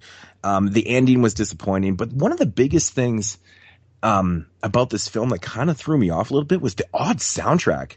The music didn't really make a lot of sense. This movie's played straightforward, straight face, it's serious. And the music at times kind of takes you out of it. It's like, why would they use that soundtrack in this part? It's like, what the fuck? It seems almost too happy. And it's like, it's just really fucking weird. And it kind of takes you right out of the film. And I was having a lot of issues. I actually laughed a couple times and I was like, that doesn't seem right. That seems like that should be played in some weird action film or something. It's fucking strange, man. So, the script definitely has its problems, like I said, and a little bit to do with the editing in the film is kind of off, but overall, it's actually not a terrible film. It's just not one of the better giallo films from that time period, especially from the early 70s when they were really starting to get going and shit like that. But, this one's watchable. It's not the best thing in the world, but I give it about a 6 out of 10. There's just really weird things about this one that were kind of throwing me off. But if you want to give it a shot, Mondos aren't the cheapest things in the world, but The Girl in Room 2A, it's okay. It's passable. So, yeah. But yeah, that is going to do it for what we watched. And we got some quick cuts this week? Nope. You guys have no quick cuts. Okay. So Busy. I guess I'm the only one with quick cuts. See you guys in an hour. Nah. I'll try to rip through these. Okay, we'll get into quick cuts here. First off, from 1980s, a film called Death Ship. It's pretty much exactly what it is. I reviewed it on Body Bags. A cruise line gets smashed by a ship. They actually end up taking refuge on the ship, and then they soon learn that this thing is fucking haunted by like Nazis and shit. It's really James Bond Massacre. It's a really fucking fun and creepy film. I love the ship. I think it's fantastic. I think it's awesome. George Kennedy does a great job in the film. 7.5 out of 10. Really fun. I've always wanted to see that one. Yeah, me too. I've heard good things about it. Oh, it's excellent, man. The ship is fantastic. The ship that they use is great. Great atmosphere. Sweet Karma from 2009. I actually bought this film thinking it was a rape revenge film. It turns out it's just a revenge film about a girl that she's Russian. She goes over to America to seek out revenge on her sister that has been murdered by this mob. So she kind of infiltrates this thing. She poses as a prostitute or whatever, and then exacts her revenge. Not bad. At times, it's one of these stories where the main character is actually a mute. So like Miss 45. It is kind of like that, and this one is just not even close to as good. It's okay though; it has its moments. There's a lot of sleaziness in this film. A lot of fucking. Actually, the main character in this film is so fucking beautiful, though. I will admit, she's like one of the most gorgeous girls I've ever seen, but she doesn't talk. So maybe that's actually good for some people out there. But Sweet Karma, it's pretty basic revenge film. It is what it is. 6 out of 10. It's got some good elements, some bad elements, whatever. Next up from 1973 is the Swedish classic film Thriller, A Cruel Picture. This one is just, it's another rape revenge film, and another film that has a lead character that's mute. A girl has, a bad experience as a child. It traumatized her so much that she actually goes mute. One day, going to catch a bus, she actually misses this bus. This random dude picks her up and then, forces her into like a life of like prostitution and gets her hooked on drugs. She ultimately escapes this. She ultimately escapes this, this life. Gets all versed in, shooting guns and Sounds gets shitty. into karate and shit like that. Really? And then she exacts her revenge. It's fucking awesome. It's just an amazing film. Really? Is it entertaining? You've never heard of Thriller, A Cruel Picture? No. You've got to be joking. Is that the one with penetration? Yeah, this one's got full on penetration. It's probably one of the most famous rape revenge films ever. Oh, shows you if I see the cover, I probably know. Yeah, it's released by Synapse. There's me saying it's terrible and it's fucking awesome. It's such a great film, man. Her revenge is just it's so sweet, man. It's just awesome. It is what it is, right? It's a rape revenge film. Damn, it's expensive. It's actually one that's out of print, but 9 out of 10. It's a great flick. Definitely check it out. Yeah, $40. Next up is Gator Bait from 1974. This one is basically about, it takes place in kind of like in the southern swamps, about a girl that, is ultimately raising her younger brother and sister like in the swamp. And she lives off the river and shit like that. Anyways, one day she's out there illegally doing some gator hunting, and these cops are always set up to like fucking bust her. Anyways, they catch her and they take chase. And ultimately what happens is that she totally gets away, but she comes back to fuck with them, and she throws a bunch of snakes into this boat. Anyways, one of the cops falls out. The other guy kind of trips and ends up shooting his partner in the head and killing him. So the one cop goes back to the police station and says to the sheriff, he goes, yeah, she actually killed your son, because he's the son of the sheriff. So, of course, a manhunt starts, and she's obviously innocent. She didn't do this. So this manhunt for her in the swamp, and then, they do some bad shit, and then she has to fucking act in revenge. It's actually a really good film. It's pretty good. The characters in this film you just fucking hate so much. Isn't that the point in rape revenge films? Yeah, but it's just like it's perfect. It can't be more hateable than I Spit on Your Grave. Wait, is this rape or just revenge? It's more just revenge. There's actually not a rape in this film. Like I Spit on Your Grave and The Girls Next Door. I don't know any meaner characters than those assholes. Well, it's just these ones are like they're just ignorant. They're very stereotypical, like uneducated, fucking just piece of shit Southern, just countries. Dirty, filthy country people that, they're just doing bad shit and they're dirty. Like the sheriff is a fucking dirty bastard, and it's a fun film, man. 7 out of 10. And then I watched Gator Bait 2. There's a sequel? Justice. Yeah, this one actually came out in 1988, which is strange. It was like 14 years later. Does it follow like a continuous story or no? It actually does have continuity, which is interesting. I didn't say in the first one, but the girl that starred in that film actually ended up dying about 5 years later in real life, which is unfortunate because she was absolutely beautiful. She was actually Playmate of the Year in 1969 for Playboy. She was a good actress too, man. She's not bad, but unfortunate. So she's obviously not in this one. It's a different girl, but totally different storyline. Basically, the young boy that was in the first one, he's all grown up now. He marries this girl. And of course, these piece of shit fucking Southern assholes, they see her, they kind of bust up their wedding a little bit. And he's out there doing some crab hunting and whatnot. And anyways, they actually kind of kidnap her and rape the shit out of her. And, so then there's a revenge. So yeah, how do you watch all these rape films in 1 week? I would fucking go insane and kill myself. This one right here wasn't that great, actually. It's it's actually her doing the revenge and stuff, and it's kind of cheesy, and it wasn't really that great. This definitely a downgrade in sequel. I give this one about a 5 out of 10. It's passable, but it wasn't really that great. Cannibal Girls from 1973. This is a Canadian flick released by Shout Factory. It's got Eugene Levy in it. Actually, it's pretty awesome, man. He's the eyebrow man himself. Huge fucking fro and awesome chops, and he just looks fantastic in the film. Oh, Vacation. When did this come out? 1973. Oh, so it's about 10 years before Vacation. So this one right here is about Eugene Levy and his girlfriend. They decide to take a trip. They stop. They're talking to this travel agent or whatever. Anyways, they want to go and stay at this one place. Anyways, the story is told through the story that's being told by this agent about this certain motel and the history of it with these cannibal girls. There was like a bunch of people that went missing, and apparently these girls were actually cannibalistic, and they would kill the guests that would stay there and eat them and shit like that. Anyways, they end up at this place because they're it's rich with history and shit goes down. It's kind of like a comedy in a way, but it's executed really well. It's kind of like subtle, and it's really dark comedy, and actually surprisingly quite gory. Really fucking gory. I was like really surprised. It just has that total Canadian feel to it. It's pretty funny. Fun film, 7 out of 10. Eugene Levy's actually awesome in the film. Then I watched, this isn't necessarily a horror film, but I put it in here because it's a Scream Factory release. Exterminators of the Year 3000.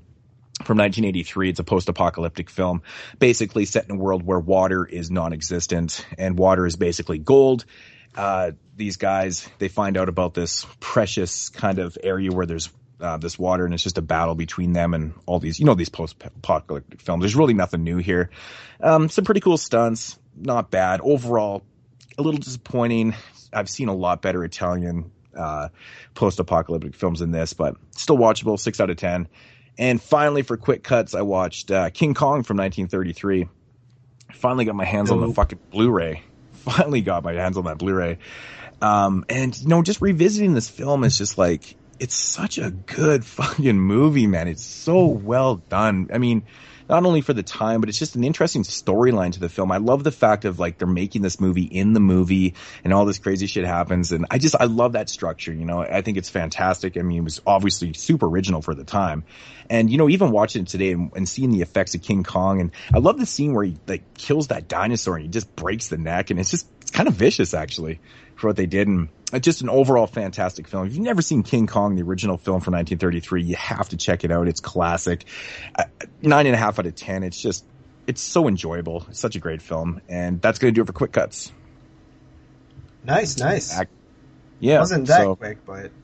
I don't know how many, that was maybe like 8 or 9 films. But 4 hours later. I did watch a lot of great revenge films this week, but that was also in preparation too. I was, you know, it was top 10 revenge films. And I just kind of went with that theme for mine. But to me, you know how I have to recover after each one. Like I need like a buffer period where I'm like, I need to watch some happy shit. Yeah, I can't watch too many of those either. I get depressed. Yeah, you know, they are actually a little hard to watch at times, but not so bad. These ones, you know, but yeah, so that's going to do it for the What We Watch portion. And moving along into the featured review for episode 46, which is another film from the 1970s, which seems to be kind of a theme here today. We've reviewed a lot of older films. This one is from 1974, I believe, and it is called The Centerfold Girls. Meet the Centerfold Girls.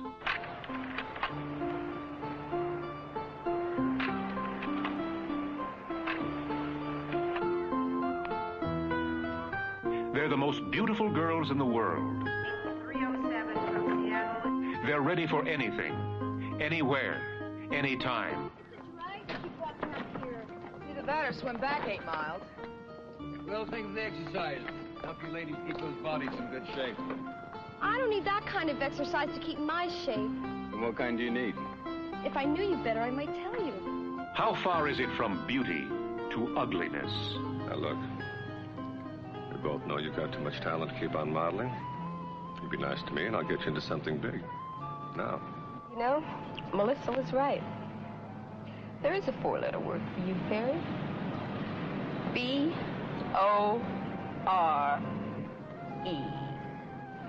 Well, at least you spelled it right. How far is it from beauty to terror? Displaying your body is filth. You dirty the mind of others. Do you know what they should do with little girls like you?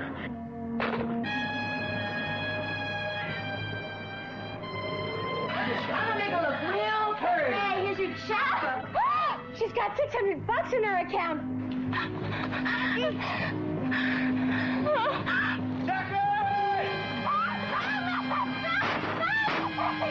There isn't going to be any trouble, is there?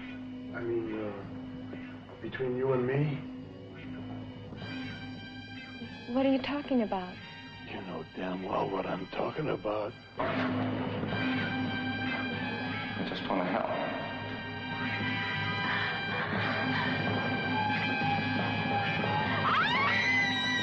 Well, that may be very good for Detective Magazine, Lieutenant, but I really... You're a centerfold girl, and this lunatic, for some crazy reason, wants to kill pretty girls.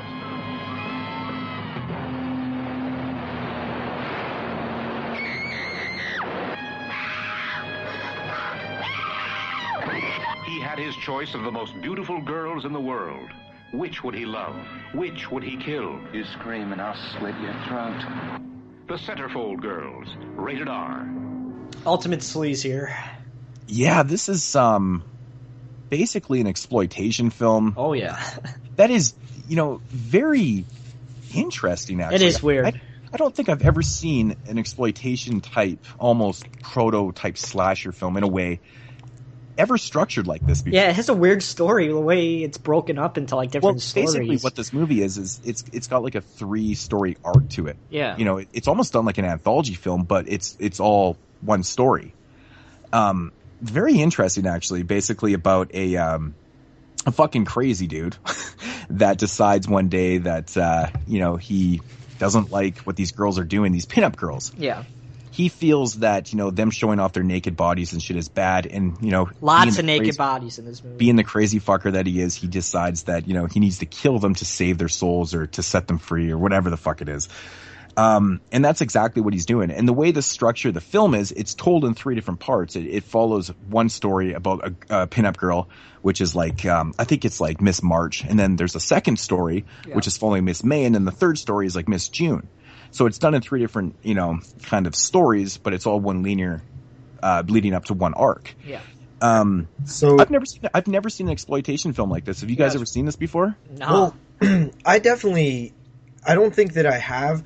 And when you mention anthology, I would totally consider this an anthology type that just, obviously it centers around one story, but it's told in a 3-story arc, like you said. I find that so interesting. Yeah. And I love that style because you get this build up with one character, you see how it plays out. Then you get this build up with another character. And I was actually surprised. I mean, obviously there's not a ton of room for character development when you do a film like that. And that's why we typically don't see this unique and unusual style of a 3-arc story because you just don't have time to build up tension and suspense and follow characters. But I think it works perfectly in a film like this because, first of all, we're not supposed to really love these girls like that. I hate every single character in this movie. Pretty much, they're all assholes. Every single one. I wouldn't say everyone's an asshole, but pretty much everybody. 4/5 of the characters are all assholes. This also goes with my argument that I always mention that you don't have to like and root for characters for them to be effective, and I've always stood by that. And I don't think that this is a perfect example of that because I don't particularly connect or like any of the lead protagonist women, but I don't. The nurse is okay.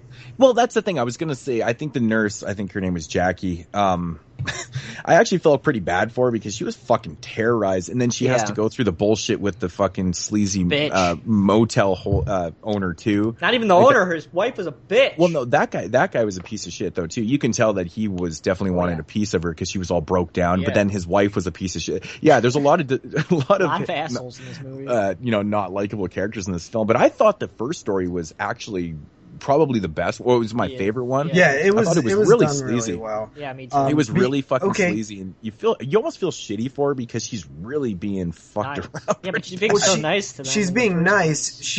What happens is she befriends a girl who seems like doesn't really have a whole lot of help in life. And she brings her into her house to stay while the girl's waiting on her friends. And then the friends show up and they just terrorize this woman. And then one thing that I will say is, I don't know if you guys saw this, but I got a total Manson family vibe. I definitely think it was inspired by the Manson family with that crew. I can see that. That's pretty awesome that you actually have that, or that you said that, because I thought the exact same thing. Yeah, I could totally see that. The exact same fucking Especially thing. with the short-haired girl. Yeah, she's fucking crazy. Late 60s, the Manson family thing happened. This is, probably made in 1973. I think it was still a popular topic. I would love to hear if the director... It's totally influenced. It has to be influenced, man. It's very, very similar, Mm-hmm. I completely agree with it. Man. Yeah, completely agree with it. But yeah, the first story was dark and just... Yeah. It was awesome. It was great exploitation filmmaking, really. I thought it was awesome. Lots of boobies. And then... Yeah, I think every scene, there's boobies, pretty much. Okay. Let's get into the actual killer in this film. What are your thoughts on him? I think he's a very... He reminded me of a young, tall man. He just reminded me of, somebody that would definitely be doing this. I think the look and the portrayal, the guy, the actor, I think he did a great job, but he's just kind of exactly what I pictured as this obsessive, I guess it's kind of obsessive, but he's fucking dorky. He's definitely a dork. Yeah. And he's got mental issues, but I think the look, they got it right. He's the perfect look. And the guy that they cast, I think everything about it was great. He kind of reminded me oddly of the kind of retarded character in I Spit on Your Grave original. The kind of retard character. Like, he JP just reminded me retard of is that type. not a politically correct term in these days, just to let you know. Well, I think anytime a storyline is like, you know, where the killer's just killing off people because, you know, he doesn't believe in someone, he wants to set them free, you know, save their souls and shit. You know, the guy's fucking insane, but he just has that look. Maybe it's the glasses, the greasy fucking hair. Maybe it's the suit that he's going around killing people in. He's wearing a fucking suit. Like the tall man, you know? man. Well, yeah. Right from the beginning scene, I felt like I was going to like this film where he's dragging the topless dead woman across the beach. And I'm like, I thought that was a perfect way of introducing the character while the credits ran. Exactly. And it also set up this almost like, I don't know, like the location obviously is in California, but it kind of set up this like almost underside of the California area where we don't really see that often, like the early morning like beach like kind of dreary look. I kind of like that. And you know, this era of films, like this sleazy, exploitative drive-in 70s era is really awesome to me. I think of stuff like the Toolbox Murders. Yeah, I love this section in horror, and I was really surprised of this film because I'd never heard of it. And was it ever released before? Yeah, Troma released it on DVD. Did they? Yeah. Oh wow, I don't even have that release. I had no idea. But yeah, this is definitely one film that I've never really seen anyone talk about, and that was kind of the reason why I picked this one, because I thought it would be interesting. I'd never seen it before, and it just got released recently. Gorgon's releasing but it was Blu-ray. Oh really? But yeah, so you know, I just thought it would be an interesting one because I knew it was like exploitive and, you know, sleazy and shit. I thought it'd be an interesting one to cover, but I'm glad that it turned out to be the way it is. That's pretty good. I was blown away by the structure. I couldn't believe it was told the way it was. I was just like, that's awesome. You know, it's really low budget, but it's like, it's done well. It's actually a really interesting story setup. Like, it's an interesting plot device for a killer where he has this magazine. He has all these serial killer tendencies, which I love. It kind of adds to like the mystique and kind of just crazy of the killer, where he has like the shoes, he's in that all white room and he's carving out the faces as he knocks them off. Like, and he has love that stuff as a serial a weird record on the player. Yeah. Oh yeah, I know, right? The music. Oh, every time you kill someone, it would play that music. I noticed that too. I thought that was really cool. Yeah, it's really good. But you know, like, he's that type of character that he's really just trying to play God. He's fucking insane. Yeah. You know, and the reason why that, you know, he likes to hear his own voice too, because he'll phone the victims and basically tell them like, I want to fuck you. I'm going to fucking kill you. You know, and he's really playing God. He's not afraid to show who he is, and he's just out there and just insane. I like that. You know, he wasn't just a silent killer. He would phone and fuck with you, and he would pursue that. He showed it over and over again. You know, you hang up on me, I'm going to fucking phone you back. He was very aggressive, but he's like very dorky about it and shit. It was strange. I really enjoyed it. I thought that like one of the cool things about this film, which I like when films, like I like certain films that do this, and they basically show you a side of the world that's very bad. Like, everybody is kind of bad in this movie. There's a lot of characters who are. It's not just him. It's not just a serial killer who's the bad guy. Like, it shows that people in general can be horrible, and I especially especially like the man and the woman in the second story. Well, I was like, just gonna say, they are fucking nasty to each other. That's where, you know, it's brutal. JP was leading us right into the second story about, you know, the sleazy fucking photographer, like all the sleazy, the sleaze side of the business, you know, and this is what they do. And then basically, now the second story for me was interesting because, of how it developed, or by the end of the story, I thought it was really interesting what had happened. You know, because, you know, in the first story, he was basically, he was obviously just going after the girl. In the second one, he was like fucking Michael Myers in this one. Yeah. You know what I'm saying? He just goes buck wild. Like, he starts taking out, I think there was like 6 fucking victims in that story or something.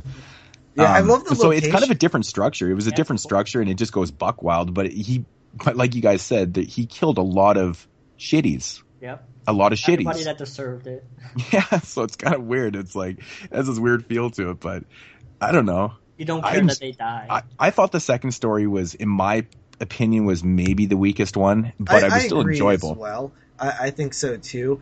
But I do like the setting of it. I thought that was really cool. I like that almost like rocky wave, like waves crashing in, like House on a Hill type look. Like I've always kind of liked that. I think of like Trilogy of Terror, that thing where they're in there. Like I've always liked that like rocky lighthouse type look.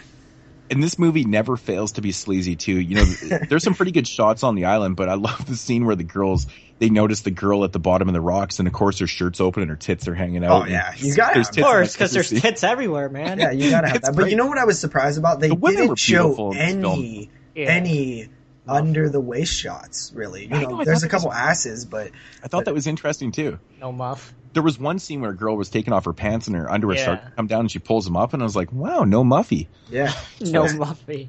I was surprised because it's so sleazy. You're like, why the hell not?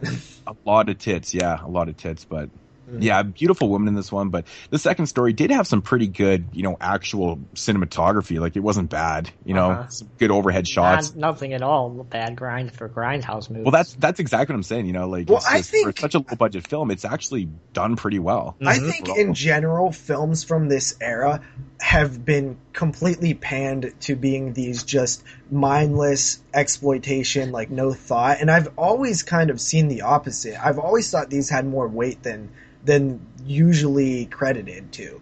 I think that I'm with you on that. All the time, I'm surprised, like about the depth in these films. Like, and what you said about the lead killer guy, I did like his look, but I almost felt like there was a different way to kind of show his crazy as well. Like his look was good, but I felt like as a character, I wasn't really as into him as you. And I thought that, when people ask you, like, what film would you like to see remade?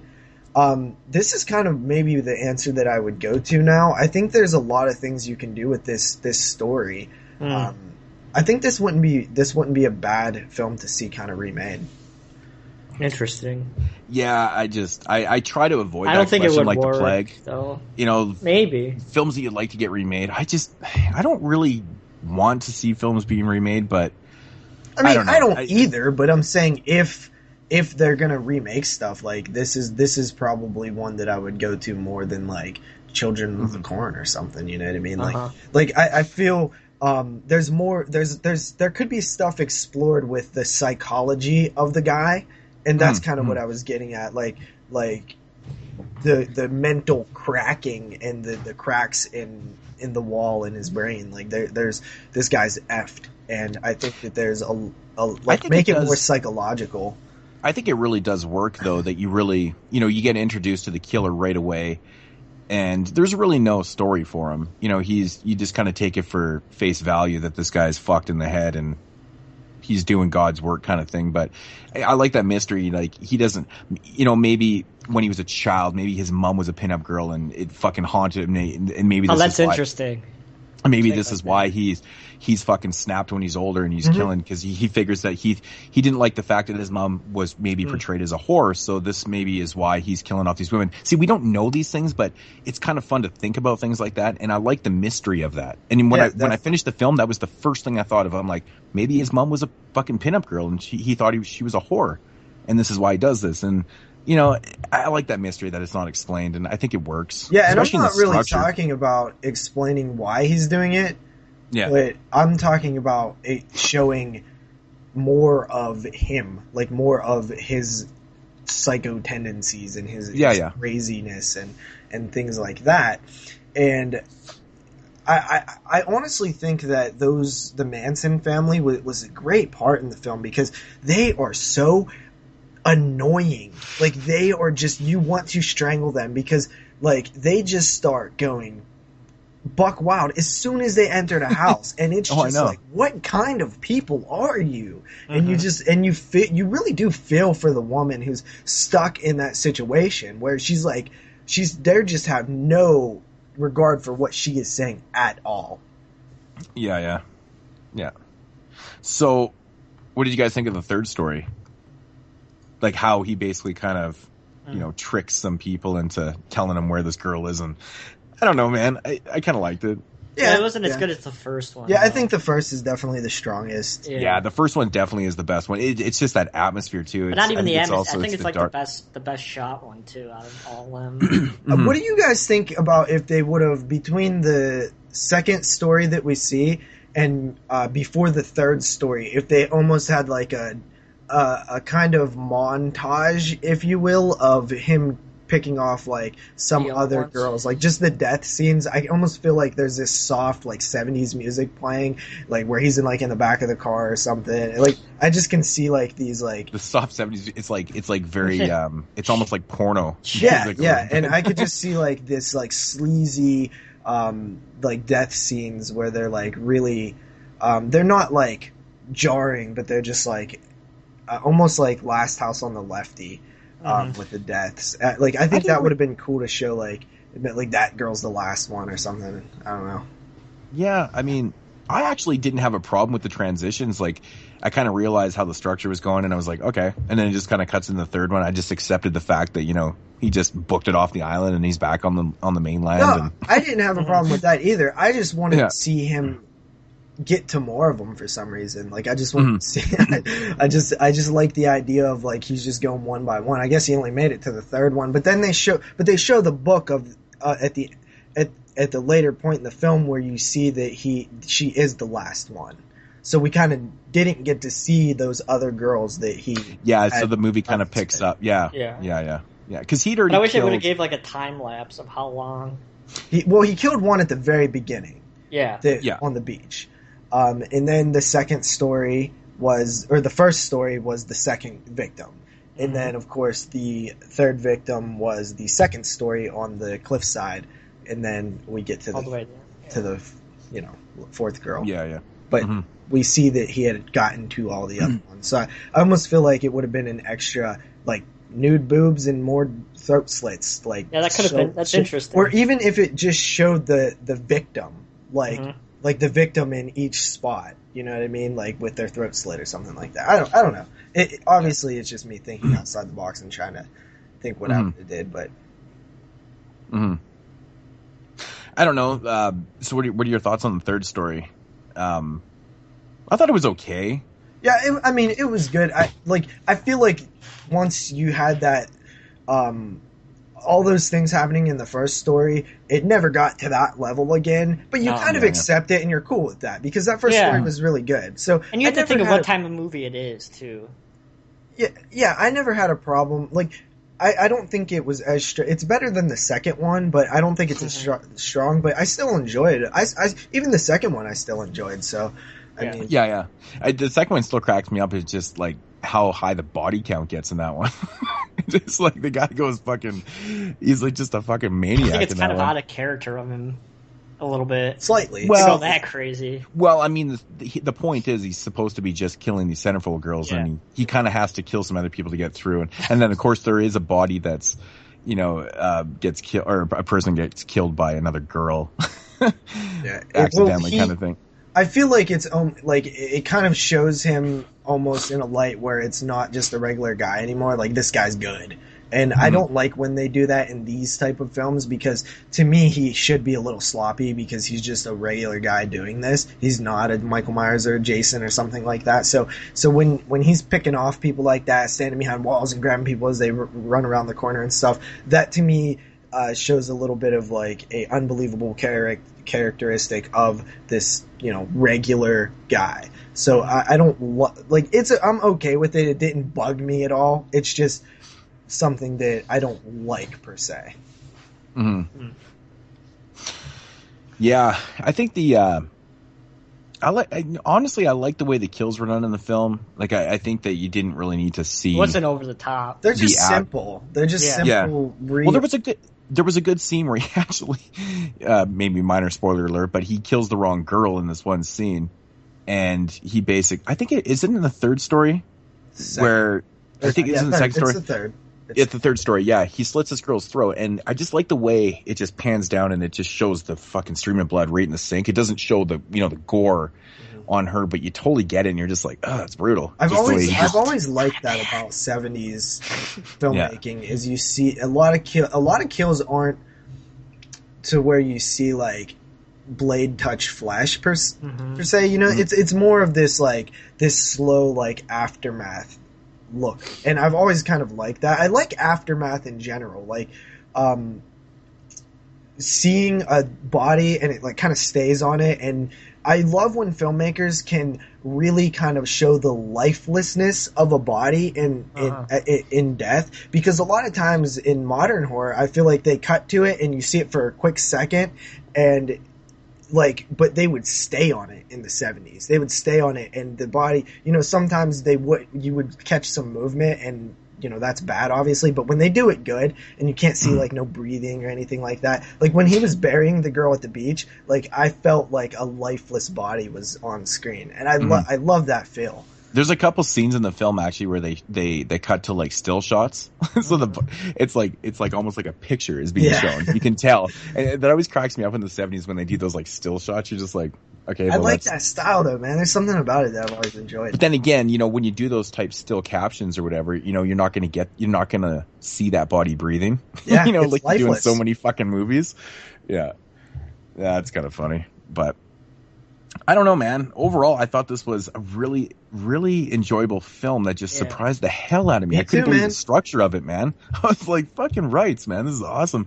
At first, I was so worried. I was like, okay, this might go real bad. This is a prime example why I am obsessed with horror films, is because you can find a film from the 1974 that you've never heard of and be like, wow, that was good. And it's so cool when that happens. So yeah, I like this one as well. I'm definitely pretty high on this, and it's one that I'll probably end up bringing up in conversation when I talk about, you know, like 70s exploitation. So there was like, you know, throughout you watched the DVD, right? Did you watch the DVD too, Jeremy? Yeah. Okay, so the fucking there was like really, really like in the first couple shots of the film, you're just like, holy fuck, this is like super like Grindhouse looking and shit. And then the transfer actually isn't that bad on this Dark Sky Films release, to be honest. It is what it is. Yeah, it is. They restored it from the 16mm negative. Yeah. I actually like that. Like throughout the whole thing, I thought it actually looked pretty damn good. But at first I was like, wow, you can tell there was like, you know, some issues with that print or whatever. I do remember thinking that. And it clears up like instantly. And you're like, oh, okay, that's actually not that bad. And I was like, wow, it actually quite surprised me. And then watching the film, I was like, fuck, you know, structure, everything about this one was fun. It was very modern feeling, structure-wise, sort of. Well, like I said, I've never seen an exploitation film done like this. Is probably, you know, I mean, I'm sure that there's others like this, you know, they came after, but it's just strange. I've never seen one structured like this before. Very cool stuff. Highly enjoyable film. Thought the music was very fitting. It was sleazy, you know, to go along with all those tits, and the music fit perfectly. Unlike my Italian Stallion from this week, the music was fucking off-putting. I'm like, am I watching a Charles Bronson fucking film? Right? I don't know. It was strange. I love the pink font on the case and stuff. Like it fits. Yeah, the cover's cool, man. It's actually really cool. So So I don't know. Who wants to go first with the ratings? Jeremy? Oh, fuck you guys. You fucking assholes. Why do I always gotta go first? Because, man. It was a really, really enjoyable film, and it's really interesting. And for 1974, you know, we got Texas Chainsaw and Black Christmas coming out also during this time period. So, really, really interesting. 8 out of 10. Centerfold Girls. All right, cool. Moodz, you go second. All right. Centerfold Girls, man. You know, I fucking love exploitation films. It's such a great one. Really glad I discovered this one randomly. I just, you know, Dark Sky put it out. I'm like, check this out. Read up on it. And, you know, the odd thing about this one, like I said before, is that I've never seen really anyone talk about this one, which is such a shame. It's such a shame. So hopefully more people check it out just because of the review. And, structure alone sold me to fucking death. It was awesome. I give it 8.5 out of 10. Cool. And I agree. I hope that based off of this review, everybody picks this disc up. It's Dark Sky Films. It's only $10. Definitely worth the purchase, in my opinion. So definitely grab the DVD. I think we've all felt really similar about this one. So I'm going to come in at this film's definitely about an 8 out of 10 for me personally. And It's very solid, so definitely give it a watch, especially if you love these 70s exploitation films. Hell yeah. Yeah. Alrighty, so that is going to do it for the featured review, which of course is the Centerfold Girls from 1974. And do we have any last thoughts? Again, if you're still with us listening, I remind you to definitely phone in for episode 50. Leave your pick for the most influential film of the last 50 years. And you will be entered to win a DVD or prize pack. So let's get on that, people. It's very, very simple. All you got to do is dial those fucking 10 numbers or whatever it is. And Jeremy, what are those numbers? I'll get to it when we get to the conclusion. You are not good at this job. That's all you got to remember every week is those numbers. That's your job. We'll get to Let it. us down every time. I'm ready to go. I have it right in front of me. I'm just waiting till I get my Okay, cue. so next week, what are we doing, Jeremy? Dark Hall. Catch you guys next week with Dark Hall. Another contemporary Scream Factory. Yeah. Guys ready for my conclusion? You don't have to ask us. You're supposed to be on it. Thank you, everybody. Just be on it. All right. Thank you, everybody, for listening to the 46th episode of 22 Shots of Moodz and Horror Podcast. As always, if you want to follow the man Moodz himself, a.k.a. the man who knows how to push my buttons, you can do so at youtube.com/Moodz616. As always, if you want to follow JP, Oscar Films, a.k.a. the man who hates Pee Wee Herman, you can do so at youtube.com/DoubleShotJ. And always, please follow me on my channel for my upcoming 24-hour, 365-day-a-year Oscar coverage. Not youtube.com/NESRuler22. As always, you can email us any questions you have. Hey, Tony! You want to check out some Oscar films tonight? So if you have any questions, you can email us at the 22 Shots of Moods and Horror at gmail.com. It's 22 Shots of Moods and Horror at gmail.com. And you can follow us on Twitter at 22 Shots Podcast, twitter.com/22 Shots Podcast. And as always, you can follow us on our Facebook page, facebook.com. Go to the search bar, type in 22 Shots of Moods and Horror Podcast and join the Facebook page.